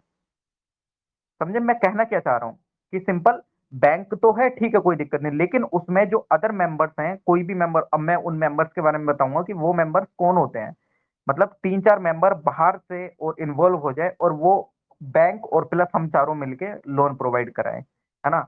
तो यानी कि क्या होगा, कोऑपरेटिव, यानी कि जो लोगों की मतलब सहायता से भी हम उन सब चीजों को कर पाए, है ना। इसमें क्या होता है, इसमें सिंपल एक तरीके से अब जस्ट लाइक इसमें मेंबर्स भी होते हैं बाहर के भी, मतलब जो कस्टमर होता है ना, कस्टमर भी इसमें एक तरीके से इसका ओन मतलब वो बन सकता है मेंबर, इन द सेंस कि जो बैंक के कस्टमर होते हैं ना, बैंक के कस्टमर इन द सेंस, या जो बैंक मतलब जस्ट लाइक मैनेजर वगैरह, ये सब कुछ भी ए टू जेड आप मान सकते हैं, जो भी उसको रेगुलेट कर रहा है ना। तो उसमें आप भी एक तरीके से एक अपनी भागीदारी निभा के, इन द सेंस, तो अब आप बोलेंगे कि मैं उसके लिए कैसे एलिजिबल हूंगा, मैं उसका मेंबर वगैरह बनने के लिए कैसे एलिजिबल हूंगा। तो उससे रिलेटेड कुछ बोर्ड ऑफ डायरेक्टर से रिलेटेड कुछ इनका एक इलेक्शन प्रक्रिया भी होती है। इलेक्शन प्रक्रिया इन द सेंस कि आपको एक बोर्ड ऑफ डायरेक्टर में नामित करा जाएगा। नामित करने के बाद आपको पूरा एक वोटिंग राइट भी मिलेगा, आप काफी अच्छे से उसके डिसीजन को मतलब आप एक मतलब इन द सेंस, अगर उसमें 3-4% बैंक के हैं तो आपकी भी उसमें भागीदारी है, क्योंकि आपको बोर्ड ऑफ डायरेक्टर ने इलेक्ट करा है अपने साथ रख के, जिससे कि आप उस बैंक को काफी अच्छे से सहायता मगर मतलब मैं एक बिजनेसमैन हूँ और बोर्ड ऑफ डायरेक्टर ने मुझे भी इलेक्ट कर लिया है डेमोक्रेटिकली, है ना, एक इलेक्शन के थ्रू या जो भी उनकी प्रक्रिया थी उसके थ्रू। तो अब मैं भी उनके डिसीजन में काफी अच्छे से रोल निभा पाऊंगा। और ऑब्वियसली देखो सही बात है, ये बैंक क्या करती है, सारी चीजें वही सेम है आरआरबीज के जैसी ये सब। लेकिन आरआरबीज में किसकी वो रहती है एलोके, मतलब इन द सेंस आरआरबीज क्या करती हैं बेसिकली, बैंकिंग, मतलब उसके अंदर किस किस की वो रहती है, सेंटर, स्टेट और स्पॉन्सर बैंकिंग। लेकिन यहाँ पे मैं भी एक भागीदारी इन द सेंस, जो कि एक कस्टमर है, वो भी उसमें एक एज अ रोल प्ले कर सकता है ना। ऐसा नहीं है कि सिंपल वही चीजें होती हैं। और ये गांव स्तर पे भी होती हैं, ये अर्बन स्तर पे भी होती हैं। बैंकिंग लॉ से रिलेटेड कोऑपरेटिव सोसाइटी का एक एक्ट है 1955, इसके तहत इनको गवर्न करा जाता है। बैंकिंग रेगुलेशन एक्ट तो लागू होगा, बैंकिंग का रेगुलेशन एक्ट तो लागू होगा जो सामान्य बैंक पे भी लागू होता है, जो कि 1949 का एक्ट है। लेकिन इनके ऊपर जो कोऑपरेटिव सोसाइटी वाला एक्ट है 1955 का बैंकिंग लॉ से रिलेटेड, वो एप्लीकेबल होता है। क्योंकि इसमें अदर, मैंने बोला ना वही कि customer can be a member of that board of directors, है ना, उसमें आप काफी अच्छे से ये सब करा सकते हैं। लेकिन हाँ, काम वही है, लोन प्रोवाइड कराना है गांव में अनबैंक्ड एरिया को, जो रूरल वगैरह है एरिया में या अर्बन एरिया में, बिजनेस वगैरह से रिलेटेड। लेकिन one of the basic difference ये था, सारी चीजें सेम है, कोई दिक्कत नहीं है ना। और ये बेसिकली जो स्मॉल बोरोवर्स होते हैं, या जस्ट लाइक मेरे को डेयरी खोलनी है, दूध की डेयरी वगैरह खोलनी है या पोल्ट्री फार्मिंग खोलनी है, तो काफी अच्छे से मैं इनसे ले सकता हूँ, है ना, ऐसा नहीं है। ये सारी चीजें हैं। चलो ठीक है, ये एक बेसिक डिफरेंस तो मेरे को समझ में आ जाता है। अब क्या होती है, ये डिस्ट्रिक्ट लेवल पे भी, डिस्ट्रिक्ट लेवल पे होती हैं कुछ सहकारी बैंक, कुछ बैंक होती हैं स्टेट लेवल पे, है ना। और मतलब कुछ बेसिकली होती हैं जो कि एग्रीकल्चर से रिलेटेड होंगे, सिर्फ इन द सेंस की, मतलब जो कि अर्बन एरियाज और एक तो हो गया अर्बन एरिया और रूरल से रिलेटेड। उससे बड़ा एरिया क्या हो गया, डिस्ट्रिक्ट से रिलेटेड। डिस्ट्रिक्ट पे अगर कोई सहकारी बैंक आ जाती है, एक आ जाती है स्टेट से रिलेटेड। अगर स्टेट में कोई काम कर दिया स्टेट लेवल पे, है ना, तो हम इनको वैसे डिसाइड कर लेते हैं। चलो ठीक है, कोई दिक्कत नहीं, अगर मैं ये चीजें देख पा रहा हूँ तो कोई दिक्कत नहीं है इस चीज में, है ना। अब आप बोलेंगे कि यार इसमें कुछ प्रॉब्लम भी तो आती होगी ना। हाँ, ऑब्वियसली बात है, इसमें प्रॉब्लम आती है। क्या प्रॉब्लम आती है, क्योंकि सबसे बड़ी दिक्कत यही है कि इसका ड्यूअल रेगुलेशन हो जाता है। जो अर्बन कोऑपरेटिव बैंक्स हैं उनको आरबीआई के अंडर में भी रेगुलेट करा जाता है, और उनको कोऑपरेटिव सोसाइटी के एक्ट में भी रेगुलेट करा जाता है। और जब वो कोऑपरेटिव, जो ये कोऑपरेटिव बैंक है, जिस टाइम पे वो एग्रीकल्चर में लोन देना प्रोवाइड कर देती हैं, तो वो नाबार्ड के भी अंडर में आ जाती है। नाबार्ड को भी हम देखेंगे, तो यानी कि ये अलग अलग जैसे ही सेक्टर में जाएंगी तो इनके ऊपर अलग अलग रूल्स एंड रेगुलेशन लगने चालू हो जाते हैं, जिसकी वजह से डिसीजन मेकिंग वगैरह बहुत अच्छे से हैम्पर हो जाती है और इनके वर्किंग पे भी इफेक्ट पड़ जाता है। तो ये सबसे बड़ा इशू है कि बैंकिंग का तो एक रेगुलेशन काम करता ही करता है, लेकिन जैसे ही ये अदर अदर सेक्टर में घुसने लगती हैं, ये एग्रीकल्चर वाले को लोन प्रोवाइड करने लगी, तो नाबार्ड के नियम इस पे आ जाएंगे। अब जब इसमें अदर कोई मेंबर एज अ वो आता है बोर्ड ऑफ डायरेक्टर वाले में, तो इस पे एक कोऑपरेटिव सोसाइटी का एक्ट लगना चालू हो जाता है। मतलब तीन चार कानून एक साथ लगने चालू हो जाते हैं, लॉज वगैरह। तो वो एक डिसीजन मेकिंग को डिले भी कर देता है। मतलब वही है ना कि अगर किसी पे तीन चार कानून ऐसे लागू हो रहे हैं, तो उसको खुद नहीं पता यार कौन कौन सा मेरे को कैसे करना है, कैसे नहीं करना है। तो उसमें ये वाली दिक्कतें भी दिक्कतों का सामना करना पड़ जाता है ना। तो ये वाला इशू हो जाता है।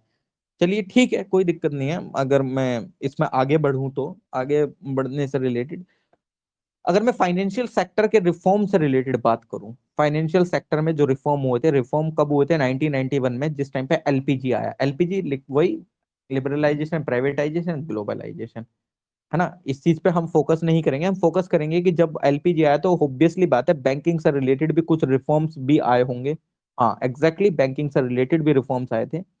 अब बैंकिंग से रिलेटेड रिफॉर्म आए थे, तो वो क्या क्या रिफॉर्म थे उन, मतलब कुछ कमेटीज भी बैठी होंगी, कुछ कमेटीज ने बैंकों को खोला भी होगा जिस टाइम पे। मतलब ऑब्वियसली बात है, लिबरलाइजेशन हुआ तो और ग्लोबलाइजेशन हुआ तो कुछ ना कुछ तो हुआ होगा, है ना। तो अब उन चीजों को देख लेते हैं। तो अगर किसी को पता हो फाइनेंशियल सेक्टर रिफॉर्म से रिलेटेड उस टाइम पे क्या क्या हुआ था, तो प्लीज बता सकते हैं।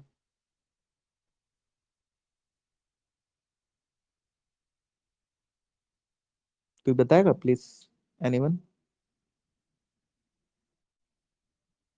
कोई भी, क्या क्या हुआ था, क्या नहीं हुआ था, कैसे ना कैसे, क्या क्या चीजें हुई थी।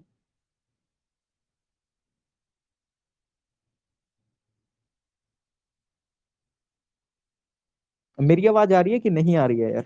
एक बार प्लीज ये तो ये सर कंफर्म कर दीजिए। सर आई थिंक 1991 के बाद नरसिम्हन राव कमेटी बैठी थी और उसने चेंज किया था काफी चीजें, SLR CRR ये काफी मतलब चेंज हुआ था, मुझे इतना ही याद आ रहा है अभी तक तो। हम्म फिर 1998 में भी रिपोर्ट आई है उसकी, मतलब कि नरसिम्हा राव की रिपोर्ट कई बार आई है ना, तो उसमें थोड़ा सा कंफ्यूजन हो जाता है।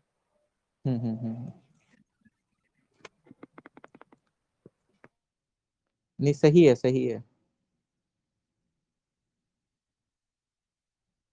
चलिए सही है, आप लोग मतलब सही बता रहे हैं जो इन्होंने बताया अभी देखो ऑब्वियसली बात है। अब यार मेरे को वो चीज बताने की तो अभी जरूरत नहीं है, CRR SLR वगैरह सबसे फर्स्ट सेशन बैंक का सबसे फर्स्ट में हमने वही करा था। अब मैं चीजों को धीरे धीरे कर लूंगा तो आपको वो समझ में आ जाएगी, लेकिन हाँ मैं उस चीजों को अब दोबारा एक्सप्लेन नहीं करूंगा यार, टाइम लग जाएगा। यार 9 बज गए हैं, सेशन आगे कंटिन्यू रखना है कि क्या करना है बताइए। हम 8 से 9 करते हैं ना, कल करना है, बोर हो कंटिन्यू गए हैं। करो सर, क्या कंटिन्यू हुआ? करो सर, मजा आ रहा है। कंटिन्यू करना है सर, मजा तो आ रहा है। मेरा खाना वाला जो होटल वाला है वो बंद करके चला गया ना, भूखा रह जाऊंगा। नहीं नहीं मजाक तो कर सर रहा कल ही करते हैं हूँ। सर। नहीं नहीं कोई सर नहीं। 15-20 देख मिनट और लूंगा। कैरी ऑन कर लो। ठीक है सर, करते हैं 15-20 मिनट हाँ कैरी सर। ऑन। ठीक हम्म, ठीक ठीक है, करते हैं सर, कैरी ऑन करते हैं, कोई दिक्कत नहीं है। दोबारा खिचड़ी बना लेंगे, आज दोपहर में तो बनाई थी, आज फिर दोबारा बना लेंगे। मजाक। अच्छा ठीक है, चलो करते हैं। तो जैसे कि हम देखते हैं तो उस टाइम पे जब एलपीजी रिफॉर्म आए थे बेसिकली, तो एलपीजी रिफॉर्म आए तो ऑब्वियसली बात है, जब यार हमारी जब काफी दिक्कतें हम देख रहे थे, फॉरेक्स रिजर्व हमारे खत्म हो गए थे, फॉरेक्स रिजर्व खत्म, मतलब धीरे धीरे हमको यार हमारी कंडीशन बहुत खराब हो गई थी। इतने डिटेल में भी नहीं जाता हूँ, फिर वही एलपीजी रिफॉर्म करने पड़ जाएंगे। तो ऑब्वियसली बात है, जब हमने लिबरलाइजेशन करा और ग्लोबलाइजेशन वाली चीजें सोची, तो हमको बैंकिंग में भी कुछ रिफॉर्म करना होगा। रिफॉर्म क्यों करना होगा? रिफॉर्म इसलिए करना होगा क्योंकि हमको लोगों को जोड़ना है, लोगों को जोड़ेंगे। अब ये कनेक्ट करना चीजों को, जब अगर लोग जुड़ेंगे बैंक से, लोग जुड़ेंगे बैंक से, उनकी सेविंग्स आएंगी बैंक में, सेविंग्स आएंगी बैंक में, तो लोग लोन लेने आएंगे, लोन लेने आएंगे, बिजनेस खुलेगा, बिजनेस खुलेगा, मैन्युफैक्चरिंग सेक्टर ग्रो होगा, मैन्युफैक्चरिंग सेक्टर ग्रो होगा, तो ऑटोमेटिकली हमारी जीडीपी पे भी फर्क पड़ेगा।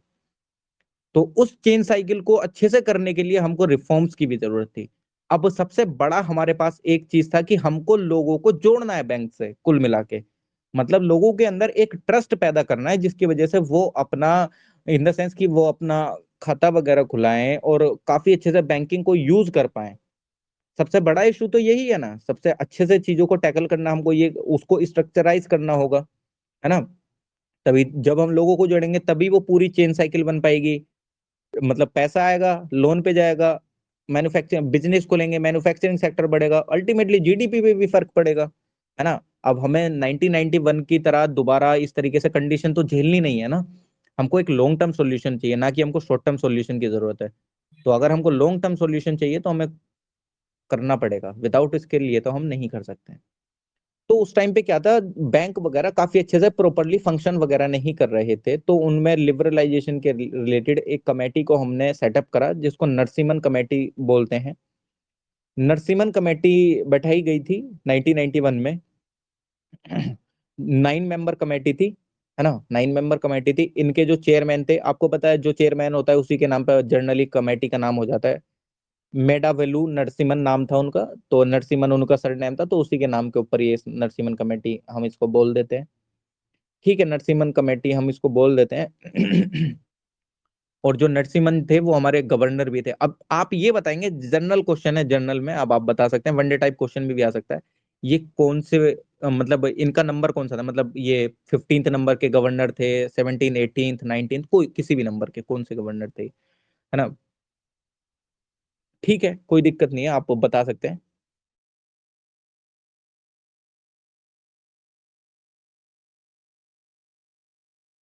पता नहीं है सर, आप ही बताइए। नहीं नहीं पता है सर, इतना नहीं याद किया कभी। नहीं पता, नहीं पता है सर, बता दीजिए आप ही। नोट्स खोल के बैठने चाहिए थे कायदे से सर। सर चले गए, वॉइस कहाँ फाइल गए? उनकी नहीं आ रही थी। अच्छा हाँ, सर नहीं दिख रहे हैं। सर जब चले तक गए खाना शायद खाना उनकी चलेगा। Network issue. हाँ भूख भी लगी थी उनको, शायद खाना खाना चलेगा। नहीं भैया, ऐसा बात नहीं है। आप में से किसी के पास कमेटी के नोट्स वगैरह हैं तो आप पीडीएफ प्रोवाइड करवा सकते हैं। मीडियम क्या है? इंग्लिश है। सॉरी, मेरा हिंदी। कोई बात नहीं, आप हिंदी में भी अगर आपके पास पीडीएफ है तो आप मेरे को शेयर कर सकती हैं। कमेटी के नाम की अंडरस्टैंडिंग है मुझे। ओके, मैं देखूंगी। Thank you. हेलो, सॉरी यार, वो कॉल आ गई थी, नेटवर्क ही गायब हो जाता है पूरा।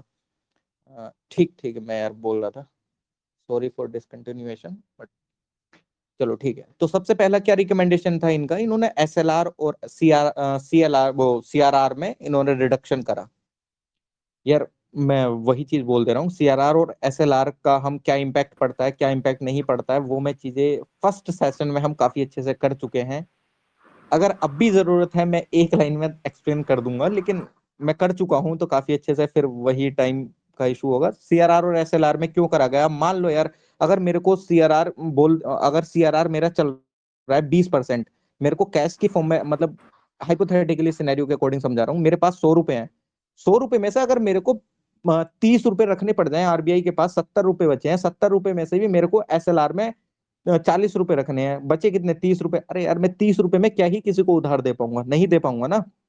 तो उन चीजों को कम करना पड़ेगा यार, विदाउट उनके कम करें मैं कैसे लोन वगैरह की प्रक्रिया को, लोगों को कैसे जोड़ पाऊंगा, लोन कैसे दे पाऊंगा। अब उस टाइम पे सीआरआर और एसएलआर काफी हाई चल रहा था। बैंक के पास जो पैसा रखना था वो 15% चल रहा था, एसएलआर चल रहा था 38%, 0.5, है ना, 38.5%।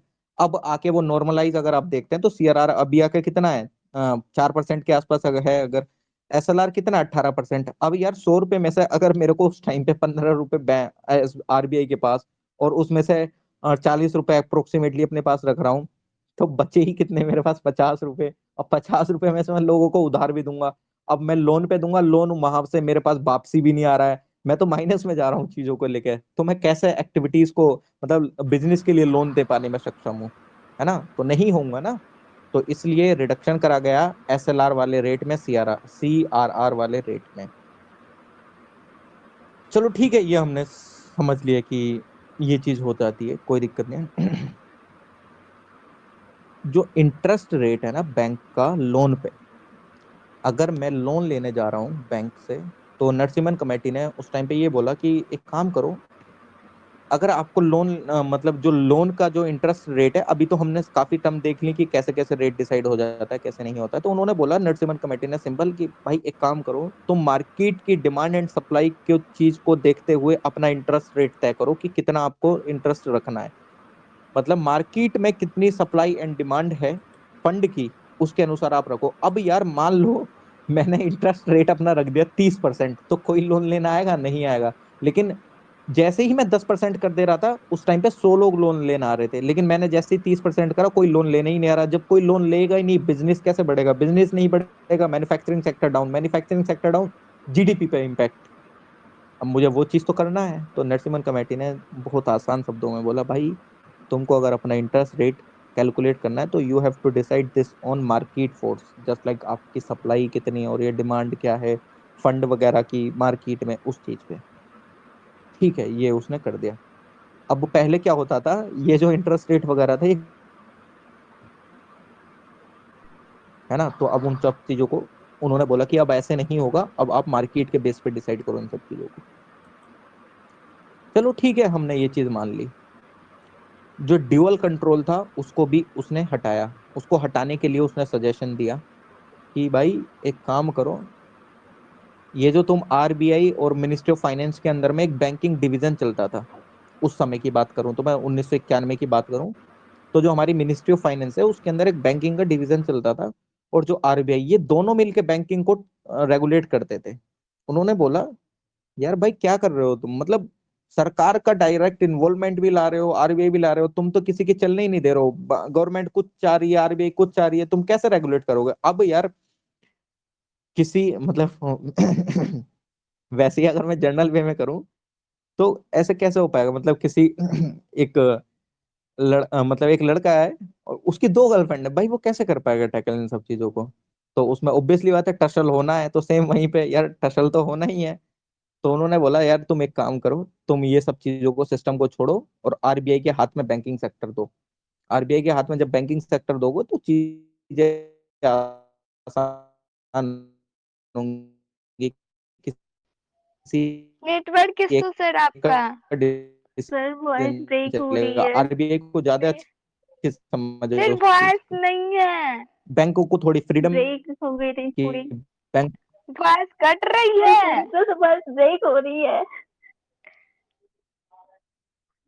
नेटवर्क प्रॉब्लम है sir, it's a kind of hello hello, network problem. अभी आ रही है? अब भी ठीक है सर, अभी अभी ठीक है। अभी अभी ठीक है ना? ठीक है, अच्छा बट ये, हाँ बीच हाँ। का काफी गैप हो गया। अच्छा वो जो ड्यूअल कंट्रोल बताया था मैंने कि आरबीआई और मिनिस्ट्री ऑफ फाइनेंस के अंदर जो एक बैंकिंग डिवीजन था वो उसको रेगुलेट करते थे, तो नरसिम्हन कमेटी ने बोला कि भाई अब तुम आरबीआई को दो ये सारी चीजें, बैंकिंग सेक्टर तुम अपने हाथ में ना रखो, है ना? ये हुआ था। बैंकों को थोड़ी फ्रीडम दी गई थी कि भाई आप इनके हाथ में भी कुछ लिबर्टी दो, है ना?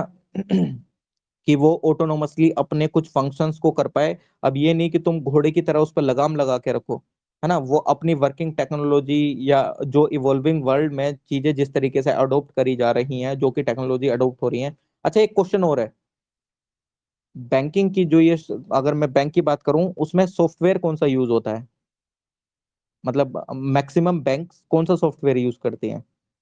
वनडे टाइप क्वेश्चन है ये, अगर कोई बताना चाहे बता सकता है। मैंने सबसे पहले ये पता है कैसे देखा था, मेरे को पता नहीं था, मैं मतलब 12th वगैरह के आसपास होऊंगा मैं, या उससे कम क्लास होऊंगा। पापा के साथ गया था, मैनेजर के कैबिन में था, उसके सॉफ्टवेयर पे नाम लिखा आ रहा था, मैंने साइट से देखा था। तो तब से मुझे आज भी ध्यान है, पीएनबी बैंक का बता रहा हूँ मैं, है ना? तो कौन सा सॉफ्टवेयर यूज करते हैं बताना आप, है ना? तो उन्होंने फ्रीडम दी बैंकों के लिए, बोला कि भाई इस तरीके से आप उनको थोड़ा सा फ्रीडम भी दो, है ना?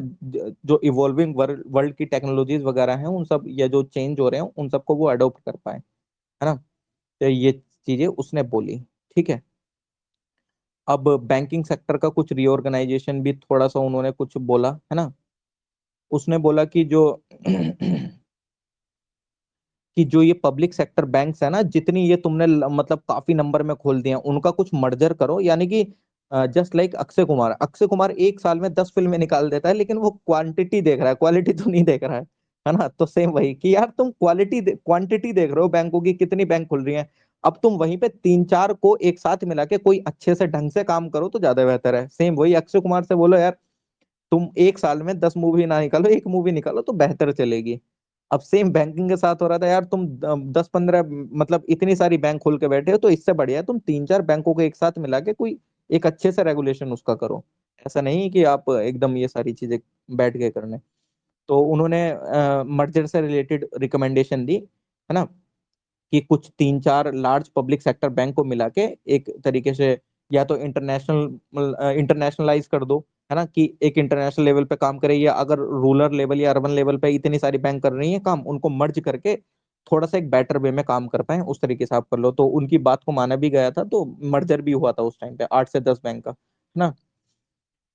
हाँ, और कुछ बैंकों का प्राइवेट मतलब जो कुछ मतलब इन द सेंस जो प्राइवेट प्लेयर्स हैं, अगर वो बैंक खोलना चाह रहे हैं, जस्ट लाइक जैसे एचडीएफसी, यस बैंक, ये सब कुछ प्राइवेट प्लेयर की तो बैंक है, उन सबको भी यार कुछ अपॉर्चुनिटी दो जिससे कि ये नई बैंक उभर के आए और काफी अच्छे से परफॉर्म कर पाए।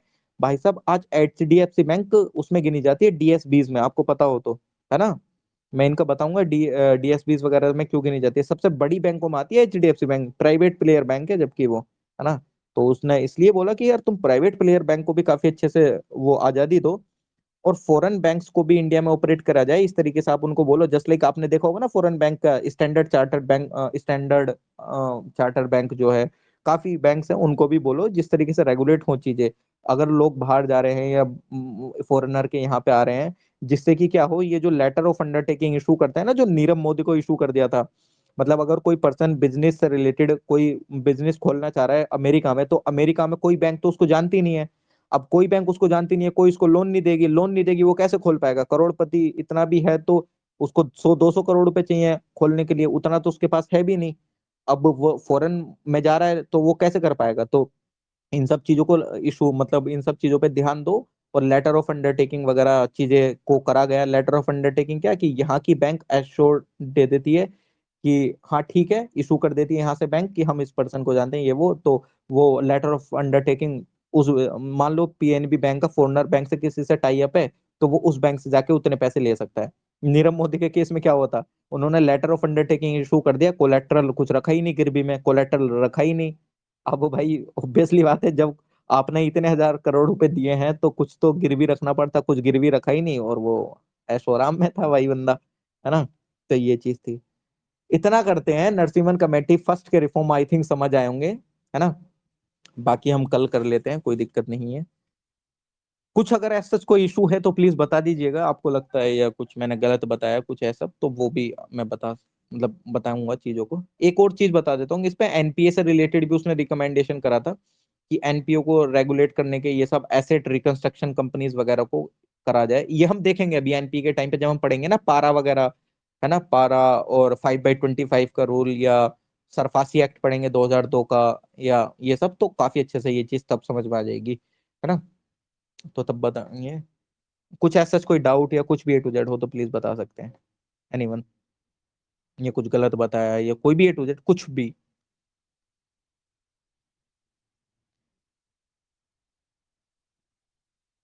सर ऐसा तो कुछ मेरे को लगा नहीं कुछ गलत। एक मेरे को डाउट आ रहा था अभी कि मैंने जो एनसीईआरटी पढ़ी है ना उसमें 4 फाइनेंशियल सेक्टर रिफॉर्म्स थे, जिसमें पहला था कि जो आरबीआई का रोल है, जैसा कि आपने कहा, वो रेगुलेटर से हो गया था फैसिलिटेटर, जो फैसिलिटीज प्रोवाइड करने लगे और फ्रीडम दे दे बैंक्स को। दूसरा ये था कि प्राइवेट बैंक्स को क्रिएट करने के लिए जो प्रोसीजर था वो आसान कर दिया था, तो उस टाइम पे काफी नए नए प्राइवेट बैंक्स भी इमर्ज हुए थे। हम्म। एक जो आपने बोला उस टाइम पे जो मर्जिंग थी बैंक्स की, हम्म। वो बोला जा रहा था कि क्योंकि बैंक्स की तादाद बहुत ज्यादा हो रही है तो उनको मर्ज कर दो ताकि वो लोग साथ में मिलके ज्यादा काम करें। दूसरी तरफ जो एक मैंने जो पढ़ा है ना उसमें फोर्थ जो फाइनेंशियल सेक्टर रिफॉर्म है वो है is in expansion of power. मतलब कि हम्म। उसमें जो बैंक्स की जो एक्सपेंशन है ना उसको बोला था हम्म। कि अब आपका जो प्रोसीजर होगा अपने बैंक्स की ब्रांच खोलने का वो आसान हो जाएगा। मतलब कोई हम्म। भी एक बैंक वो अपनी branch through out the country ज्यादा इजीली अब सेटअप कर सकता है। तो एग्जैक्टली। ओवरऑल तो इसमें बैंक्स की जो तादाद है वो बढ़ रही है ना फिर। तो वो मेरे हम्म। को मर्जिंग और एक्सपेंशन में थोड़ा डाउट आ गया। मैं मर्जिंग और एक्सपेंशन का मतलब ये है, देखो वहां पे कि जस्ट लाइक अगर 3-4 बैंक है, पीएनबी बैंक है, पंजाब नेशनल बैंक, वहीं पे छोटी मोटी कोई भी बैंक ले लो, हम हाइपोथेटिकल सिनेरियो समझेंगे, फिर उसके बाद हाइपोथेटिकली लेके चलना, ऐसा रियल में नहीं है, मैं हाइपोथेटिकली लेके बता रहा हूँ कि Punjab national bank, yes bank, oriental bank of commerce, ICI bank, ये सब ये रेगुलेट कर रही है मान लो उस टाइम पे। लेकिन यार इनकी सबकी अलग अलग ब्रांचेस हैं, ब्रांचेस, पीएनबी की अलग अपनी ब्रांचेस हैं, ओबीसी की अपनी अलग ब्रांचेस हैं, ओरिएंटल बैंक ऑफ कॉमर्स की, आईसीआई की अपनी अलग ब्रांचेस हैं, यस बैंक की अलग अपनी ब्रांचेस हैं। लेकिन वो फंक्शन ही नहीं कर पा रही हैं काफी अच्छे से, फंक्शनिंग ही नहीं हो रही है उनकी काफी अच्छे से, क्योंकि हमने एक्सपेंड तो कर दिया। क्यों फंक्शनिंग नहीं हो रही है? क्योंकि लोगों का ट्रस्ट उसमें इतना, मतलब हमको मैंने बोला ना, सीआरआर इतना ज्यादा चल रहा था, एसएलआर इतना ज्यादा चल रहा था, लोगों का इतना इंटरेस्ट था नहीं उस टाइम पे बैंकिंग वगैरह में। तो जब ये सारी चीजें और आपने इतनी बैंक खोल के बैठे हो, तो लोगों को सबसे पहली बात समझ ही नहीं आ रहा है बैंकिंग का एक ढंग से प्रोसीजर। तो वो लोग अप्रोच कैसे क्या करेंगे? मतलब जब हम किसी चीजों को समझ नहीं पाते हैं ना, तो हम वो चीज करने से डरते हैं। अगर आप गांव में अगर अभी भी जाओगे तो उनको अगर एटीएम के बारे में नहीं पता है ना, तो वो बैंक के एटीएम लेने से डरते हैं कि नहीं यार, मेरे पैसे फ्रॉड कर दी, मैं निकल गए, ये वो निकल गए तो दिक्कत हो जाएगी। तो वो उन चीजों को एक्सेप्ट नहीं करते हैं। सबसे बड़ा इशू यही होता है कि जब बंदे को यही नहीं पता होगा कि यार ये बैंक से अच्छा, वो तो यही सोचेगा ना अपने दिमाग में, आईसीआई बैंक में ये है, मतलब इसमें ये होता है, इसमें ये होता है, लेकिन उनको ये नहीं पता ओवरऑल फंक्शनिंग इनकी सेम ही है। अब वो फंक्शनिंग ही नहीं कर पा रही है ढंग से, तो उनको बोला कि भाई एक काम करो, तुम्हारी ब्रांचेस हैं इतनी, तुम, अब हम तुमको क्या करते हैं, मर्ज करते हैं। क्योंकि कोई बैंक अच्छे से चल पा रही है, कोई बैंक अच्छे से चल ही नहीं पा रही है। मतलब ओरिएंटल बैंक ऑफ कॉमर्स में मान लो 100 जनों के अकाउंट खुले हुए हैं हाइपोथेटिकली, अब वो काफी अच्छे से उनको रेगुलेट ही नहीं कर पा रही है, उसने उन बंदों को लोन दे दिया जो कि उसको रिटर्न ही नहीं कर रहे हैं। अब वो लोन दिया कैसे? क्योंकि लोगों ने उसके उसमें खाते खोले थे, उन्होंने वहां पे लोन दिया, लोगों का ट्रस्ट ब्रेक हो गया। ट्रस्ट ब्रेक क्यों हो गया? क्योंकि वो तो लोन दे के बैठी है बिजनेसमैन को, बिजनेसमैन ने उनको रिटर्न नहीं करे। अब उनका थोड़ी कंसर्न है पीपल का, पीपल की तो उनकी एक मेहनत की कमाई थी ना, मेहनत की कमाई तो उन्होंने उसको दी भरोसे पे। अब यार लोगों का ट्रस्ट ब्रेक होगा, लोगों में अग्रसर ये सारी चीजें होंगी।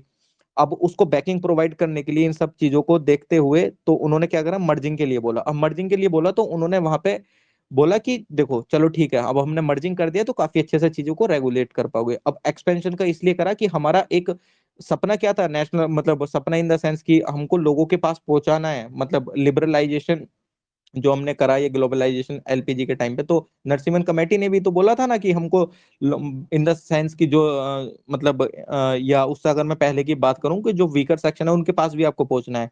तो अगर मैं ब्रांचेस का एक्सपेंशन नहीं करूंगा रूरल एरियाज या अर्बन एरियाज में, तो मैं लोगों के पास कैसे पहुंच पाऊंगा? क्योंकि उस टाइम पे मैक्सिमम जो पॉपुलेशन थी वो सिटीज में नहीं, वो रूरल एरियाज में रह रही थी। अब वहां पे बैंकों का पहुंचाने का मतलब क्या, एक्सपेंशन करना उनका। विदाउट एक्सपेंशन तो मैं नहीं पहुंचा पाऊंगा चीजों को वहां पे, है ना। तो इस वजह से उसने बोला कि मर्जर इसलिए करो ताकि तुम काफी अच्छे से बैंक को रेगुलेट कर पाओ। एक्सपेंशन इसलिए ताकि तुम लोगों को, मतलब जो लोग इस चीज से वंचित हैं उनके पास ही तो जाओगे ना। जब लोग ही इसमें अकाउंट नहीं खोलेंगे तो कैसे चल पाएगी? अगर मैंने कोई बैंक दिल्ली में खोल रखी है तो कोई बंदा, कोई अगर कोई पर्सन है गांव का, या कोई भी मान लो मेरे गांव से कोई पर्सन दिल्ली में अकाउंट खुलाने नहीं आएगा, है ना। उसके लिए तो मेरे को वहां पे ब्रांच खोलनी पड़ेगी ना। तो एक्सपेंशन इस वे में उसके लिए था बेसिकली। मतलब हम सिंगल वर्ड्स में ऐसा कह सकते हैं कि जो मर्जिंग हुई थी बैंक्स की वो उसकी इफेक्टिवनेस के लिए हुई थी, और एक्सपेंशन जो हुई थी वो उसकी एफिशिएंसी इंक्रीज करने के लिए हाँ हुई थी। हाँ हाँ, बेसिकली बेसिकली आप इसको ऐसे बोल सकते हैं बहुत अच्छे से। सर हम आपकी तो बातों में अगर एक आप बात और ऐड करना चाहूंगी। एक्चुअली क्या हुआ था ना कि उस टाइम जैसे आदमी के पास 10 करोड़ रुपए थे तो वो ना 10 अकाउंट खोलते थे टैक्स से बचने के लिए। तो ये वजह भी थी कहीं ना कहीं। हाँ ये भी हो सकता है, क्यों नहीं हो सकता है, आराम से।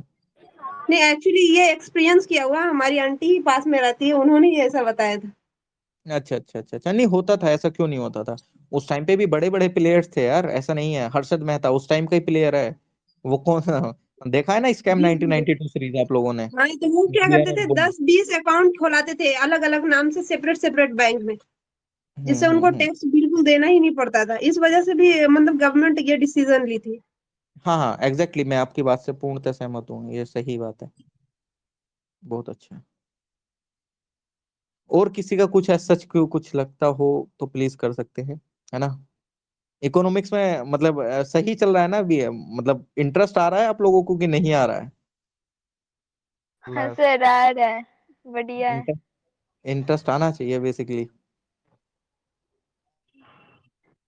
कभी सिंपल बोलो कि यार ये तो बेवकूफ बना रहा है, क्या कर रहा है क्या नहीं। यार कोशिश करता हूँ कि आप लोगों को इकोनॉमिक्स थोड़ी मतलब जिसको अच्छी नहीं लगती थी काफी अच्छे से अच्छी लगने लगे, क्योंकि तो नहीं सर, ये तो ऐसा कुछ एक्चुअली नहीं ये सोचती डिसीजन हूँ। एक्चुअली आप मुझे तो ऐसे कैसे बोल रहे हैं? सही है सर, अच्छा लग रहा है। बहुत अच्छा ना, आप ऐसे कैसे बोल रहे हैं कि मतलब कि सोचते हैं हम लोग कि बेवकूफ अरे बना रहा है, क्या नहीं, कर रहा है। अरे नहीं, ऐसा वो तो मजाक कभी कर ऐसा रहा हूँ। नहीं लगा। अरे मजाक कर रहा हूँ, वो तो मैं वैसे ही बोल रहा था। नहीं नहीं, अच्छा है, ठीक ठीक,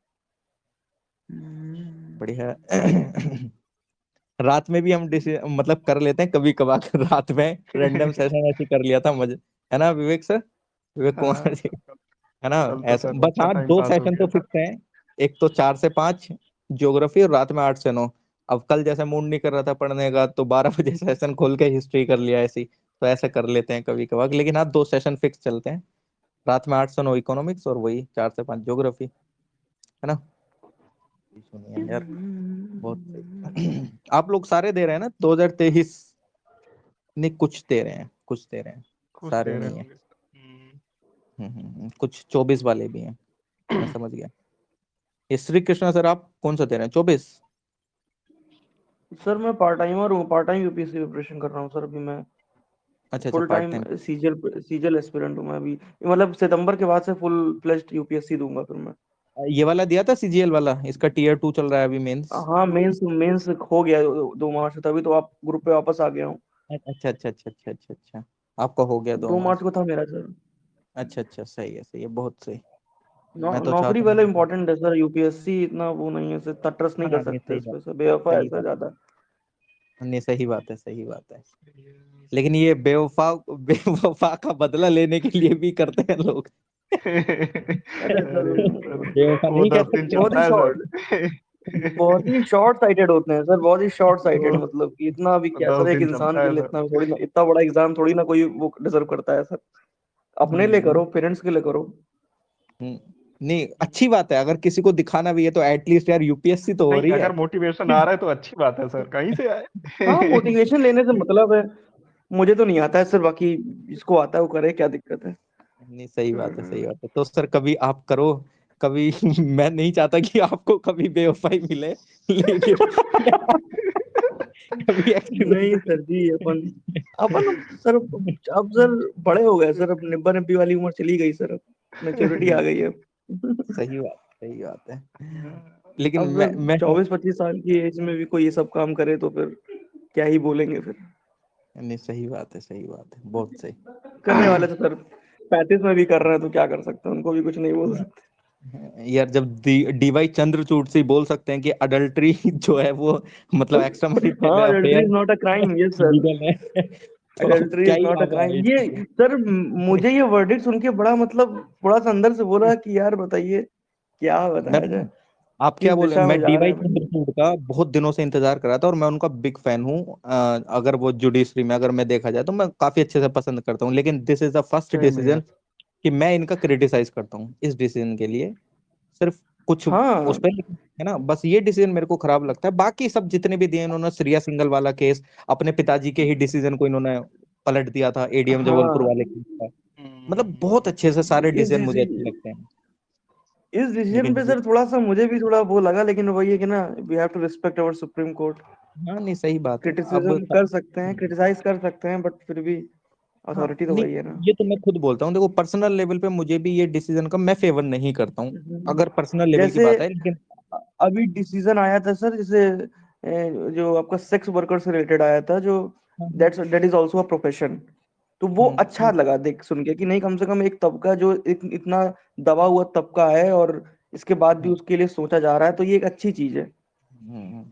डीवाई चंद्रचूड़ जी बहुत सही है अपने, मतलब मुझे डिसीजन में सही लगते हैं, बस यही चीज थोड़ा सा हल्का सा लग जाता है यार, ये क्या कर दिया आपने। कभी कभी लगता मतलब है नशे कर लेते हैं सर। नहीं नहीं, मुझे ये भाई ये मतलब यार ठीक है, अगर मैं हूं, मैं ये थोड़ी सोचूंगा कि मेरी जो वाइफ है उसका मतलब शादी के बाद वो एक्स्ट्रा मैरिटल अफेयर हो और मैं उससे डाइवोर्स ले लूं। अरे यार अगर मेरे को डाइवोर्स जैसी चीजें करनी ही थी तो मैं शादी ही क्यों करता फिर, है ना। अगर कोई उनके लड़की अंदर ये भी नेहा थोड़ी उनके अंदर नेहा धूपिया की आत्मा आ गई थी सर, इट्स हर चॉइस। सही अब कोई है। लड़की ये नहीं चाहेगी कि उसका पति किसी और का, वो चलो अलग बात है, आर्टिकल 20 बना, अरे यार ठीक है, मैं सारी चीजें सही मानता हूँ, कॉन्स्टिट्यूशन सर्वोपरि है, लेकिन यार एक लाइफ भी है, एक जो इमोशनल टॉर्चर होता है ना। मैं चलो एक आपको सिनेरियो बताता हूँ कि अगर किसी लड़की के हस्बैंड ने एक्स्ट्रा मैरिटल अफेयर है तो ऑब्वियसली बात है वो लड़की डाइवोर्स लेगी, वो अपने घर जाएगी। अब दिक्कत मुझे सबसे बड़ी यहाँ पे ये लगती है कि डाइवोर्स के बाद सबसे ज्यादा जो दिक्कत झेलनी पड़ती है वो लड़की को झेलनी पड़ती है। सोसाइटी उस लड़की पे ब्लेम करती है, अगर अरे तू ही ऐसी थी जो डाइवोर्स लिया, तू अगर सही होती तो वो तेरे से क्यों डाइवोर्स लेता, वो किसी और के साथ मिलता ही नहीं, तू उसको खुश नहीं कर पा रही बिल्कुल होगी, तू बिल्कुल उसके साथ खुश नहीं रह पा रही होगी। मतलब एक लड़की के करेक्टर पे उंगली उठ जाती है, उसके बाद हम नॉर्मल बिल्कुल चीजें बिल्कुल। समझ लेते हैं। अब यार तुम इस चीज में कहूंगा सर करेक्टर कि इस बनने चीज के, में हाँ थोड़ा सा जजमेंटल वही बहुत लोग होते हैं। करेक्टर खराब था लड़के का, लेकिन उंगली उठ रही है लड़की के ऊपर। सेम केस ये लड़के ऑनेस्टली लड़के सर। के में भी हो सकता है ना। मैं वो नहीं हो रहा हूँ, फेमिनिज्म नहीं दिखा रहा हूँ, लड़के के केस में भी हो सकता है ऐसा, है ना। लेकिन नहीं सर, लड़के ये के केस में सत्य ये है है कि सर। सोसाइटी नहीं सोसाइटी उसको इतना वो नहीं करती है। हाँ, सोसाइटी का ही दिक्कत ये मेन रोल हो जाता है। लड़के को सोसाइटी कुछ नहीं, सर अरे वो तो इस बेकार चीज थी में ये वो। वुमेन एम्पावरमेंट सर थोड़ा सा और भी अभी जरूरत है इन चीजों पे काम करने की, काफी ज्यादा। मैं इसी वजह से इसको थोड़ा सा वो लगता है कि यार मतलब ये चीज सही नहीं है, अगर मैं सोसाइटी, क्योंकि इतनी सोसाइटी हमारी मॉडर्नाइज, इतनी वेस्टर्नाइज इतना नहीं हुआ है यार। कुछ भारत की पहचान है कल्चर से, अगर भारत का जो एक नेचर है कल्चरलिज्म, वही अगर डिग्रेड होगा तो इंडिया अपनी छवि को खो देगा, है ना। सर हमको हमको प्रॉब्लम यहाँ सभ्यता कल्चर रखनी वाली नहीं है सर। है। प्रॉब्लम है सर, ना हम पूरी तरह से वेस्टर्न है, ना हम कल्चरल बचे हैं सर, हम कल्चरल बीच में कहीं सही बात झूल है, रहे हैं सर। हम बीच में झूल रहे हैं, एग्जैक्टली ना मैं हम सहमत हूँ। ना हम वेस्टर्न पूरी तरह से वेस्टर्न भी नहीं हो पाए और पूरी तरह से अपनी रूट्स भी नहीं छोड़ पाए, ना रूटेड एग्जैक्टली रह गए हैं सर अब। तो एग्जैक्टली बस बीच एग्जैक्टली में झूल रहे हैं सर। मैं बहुत सही। एक तरफ साउथ दिल्ली है सर, और एक तरफ बिहार है सर, तो कह सकते हैं सर सही बात। वहाँ पे लोग तो उनका तो एक्सेंट ही अलग होता है सर लोगों का, तो वहाँ के। मैं साउथ दिल्ली फर्स्ट टाइम गया तो मुझे लगा कि मैं क्या इंग्लैंड आ गया हूँ क्या भाई आज नहीं वो यार, साउथ अजीब दिल्ली तरह तो से मैं बोलते हैं वहाँ लोग तो। अरे सर नहीं नहीं गुड़गांव में घूमिए कभी, तब पता चले। शाम को नहीं मैं निकलिए 12 वही बजे। चीज है सर। मैं अब समझ गया। गुड़गांव में मतलब जो कि सामने वहाँ पे क्या, लोग वहाँ पे जो सिटी हब है आप गुड़गांव का, वहाँ पे आप बस चले जाइए दिन में भी। सही बात है। अरे गुड़गांव मैं में साउथ कहीं भी दिल्ली रात में निकल जाइए आप, अलग ही लाइफ है सर। रात की बात है, मतलब सबसे सिटी हब में तो दिन में भी जाकर देख लीजिए आप, हाँ दिन में भी है। वो अलग ही है, मतलब है वहाँ। भाई जनकपुरी का एक अरे अलग सर, ट्रेंड है। जनकपुरी का एक हाँ ट्रेंड देखा है सही कह आपने? रहे हैं सर। हाँ। जनकपुरी तो भाई सर रॉयल एरिया लगता है मुझे, रॉयल एरिया बिल्कुल रॉयल राजा एरिया तो वाली ठीक फीलिंग है आती है वहाँ तो। भाई। मतलब उनका एक अलग ट्रेंड चलता है वहां पे। मैं देखो, मैं यार मैं किसी को क्रिटिसाइज नहीं कर रहा हूँ, लेकिन मैं बता रहा हूँ यार, वहां पे एक अलग लंदन की वो पैदा है फीलिंग। मतलब लड़की के एक जो एक्सेंट है ना, वो पूरा बदल जाता है यार। मतलब क्या ही बताऊं मैं। हाँ हाँ हाँ, है ना, मतलब यार ठीक है, तुम सही हो, कोई दिक्कत नहीं है। यही तो लेकिन प्रॉब्लम है सर, हम लोग ना वेस्टर्नाइज हो पाए हैं ना कल्चर, अब कल्चरल बचे हैं। बस यही इशू है, जिस दिन ये इशू सॉल्व हो गया बस काम, देश का कल्याण, हम लोग डेवलपिंग से डेवलप्ड हो जाएंगे तुरंत, क्योंकि वो लोग सही। एक है सर, मतलब कि उनका वो पूरे वेस्टर्नाइज है इसलिए वो लोग डेवलप्ड है। हम लोग आधा आधा झूल रहे हैं सर। इंडिया का अगर, इंडिया मैप को अगर 20 से डिवाइड करेंगे अगर हॉरिजॉन्टली, तो इधर का पोर्शन आपसे डेवलप्ड दिखेगा और इधर का पूरा वैसे ही पड़ा है। सही बात, इधर सही। से पूरा ले लीजिए आप, उधर से पंजाब, गुजरात, हिमाचल, ये पूरा डेवलप्ड एरिया रहेगा आपका, और इधर बिहार, बंगाल, ये ईस्ट सब में पूरा, हाँ क्योंकि पूरा। यार डेवलपमेंट उधर ही हुई है एक सर। बार प्रीलिम्स हो जाए, उसके बाद हम पूरा एकदम मेंस पे करेंगे अच्छे से। चाहे वो मतलब इन सब चीजों में लोगों की थिंकिंग का भी पता चलता है, जो कि हम पहले करता भी था मैं वैसे, लेकिन अभी प्रीलिम्स है क्योंकि अच्छा लगता है इन सब चीजों को पता चलता है कि कौन कितना अच्छा सोच पा रहा है। डिबेट हाँ होनी चाहिए सर, हाँ जरूरी हेल्दी डिबेट होनी चाहिए सर। हाँ, वो अभी प्रीलिम्स चल रहा था ना, तो इस वजह से मैं नहीं करता था। लेकिन पहले तो मैं पूरा हर एक टॉपिक जो भी करंट का आ रहा है, एक टॉपिक उठाता था और पूरे 2 से 3 घंटे आराम पता नहीं कहाँ बीत जाते थे, मुझे खुद नहीं पता चलता था भाई। मतलब लेकिन अभी प्रीलिम्स से करते हैं अच्छे से चीजों को दोबारा मैनेज प्री के बाद। ठीक है, फिर करें क्या बंद, ठीक, हाँ बिल्कुल सर। है ना? ठीक है और रात में कभी कभार हम कर लेते हैं सरप्राइज सेशन था, जब मन नहीं करता है पढ़ने का। ठीक है सर। ठीक ठीक है। ठीक। Good night everyone, take care. Good thank you night, for bye. Participate.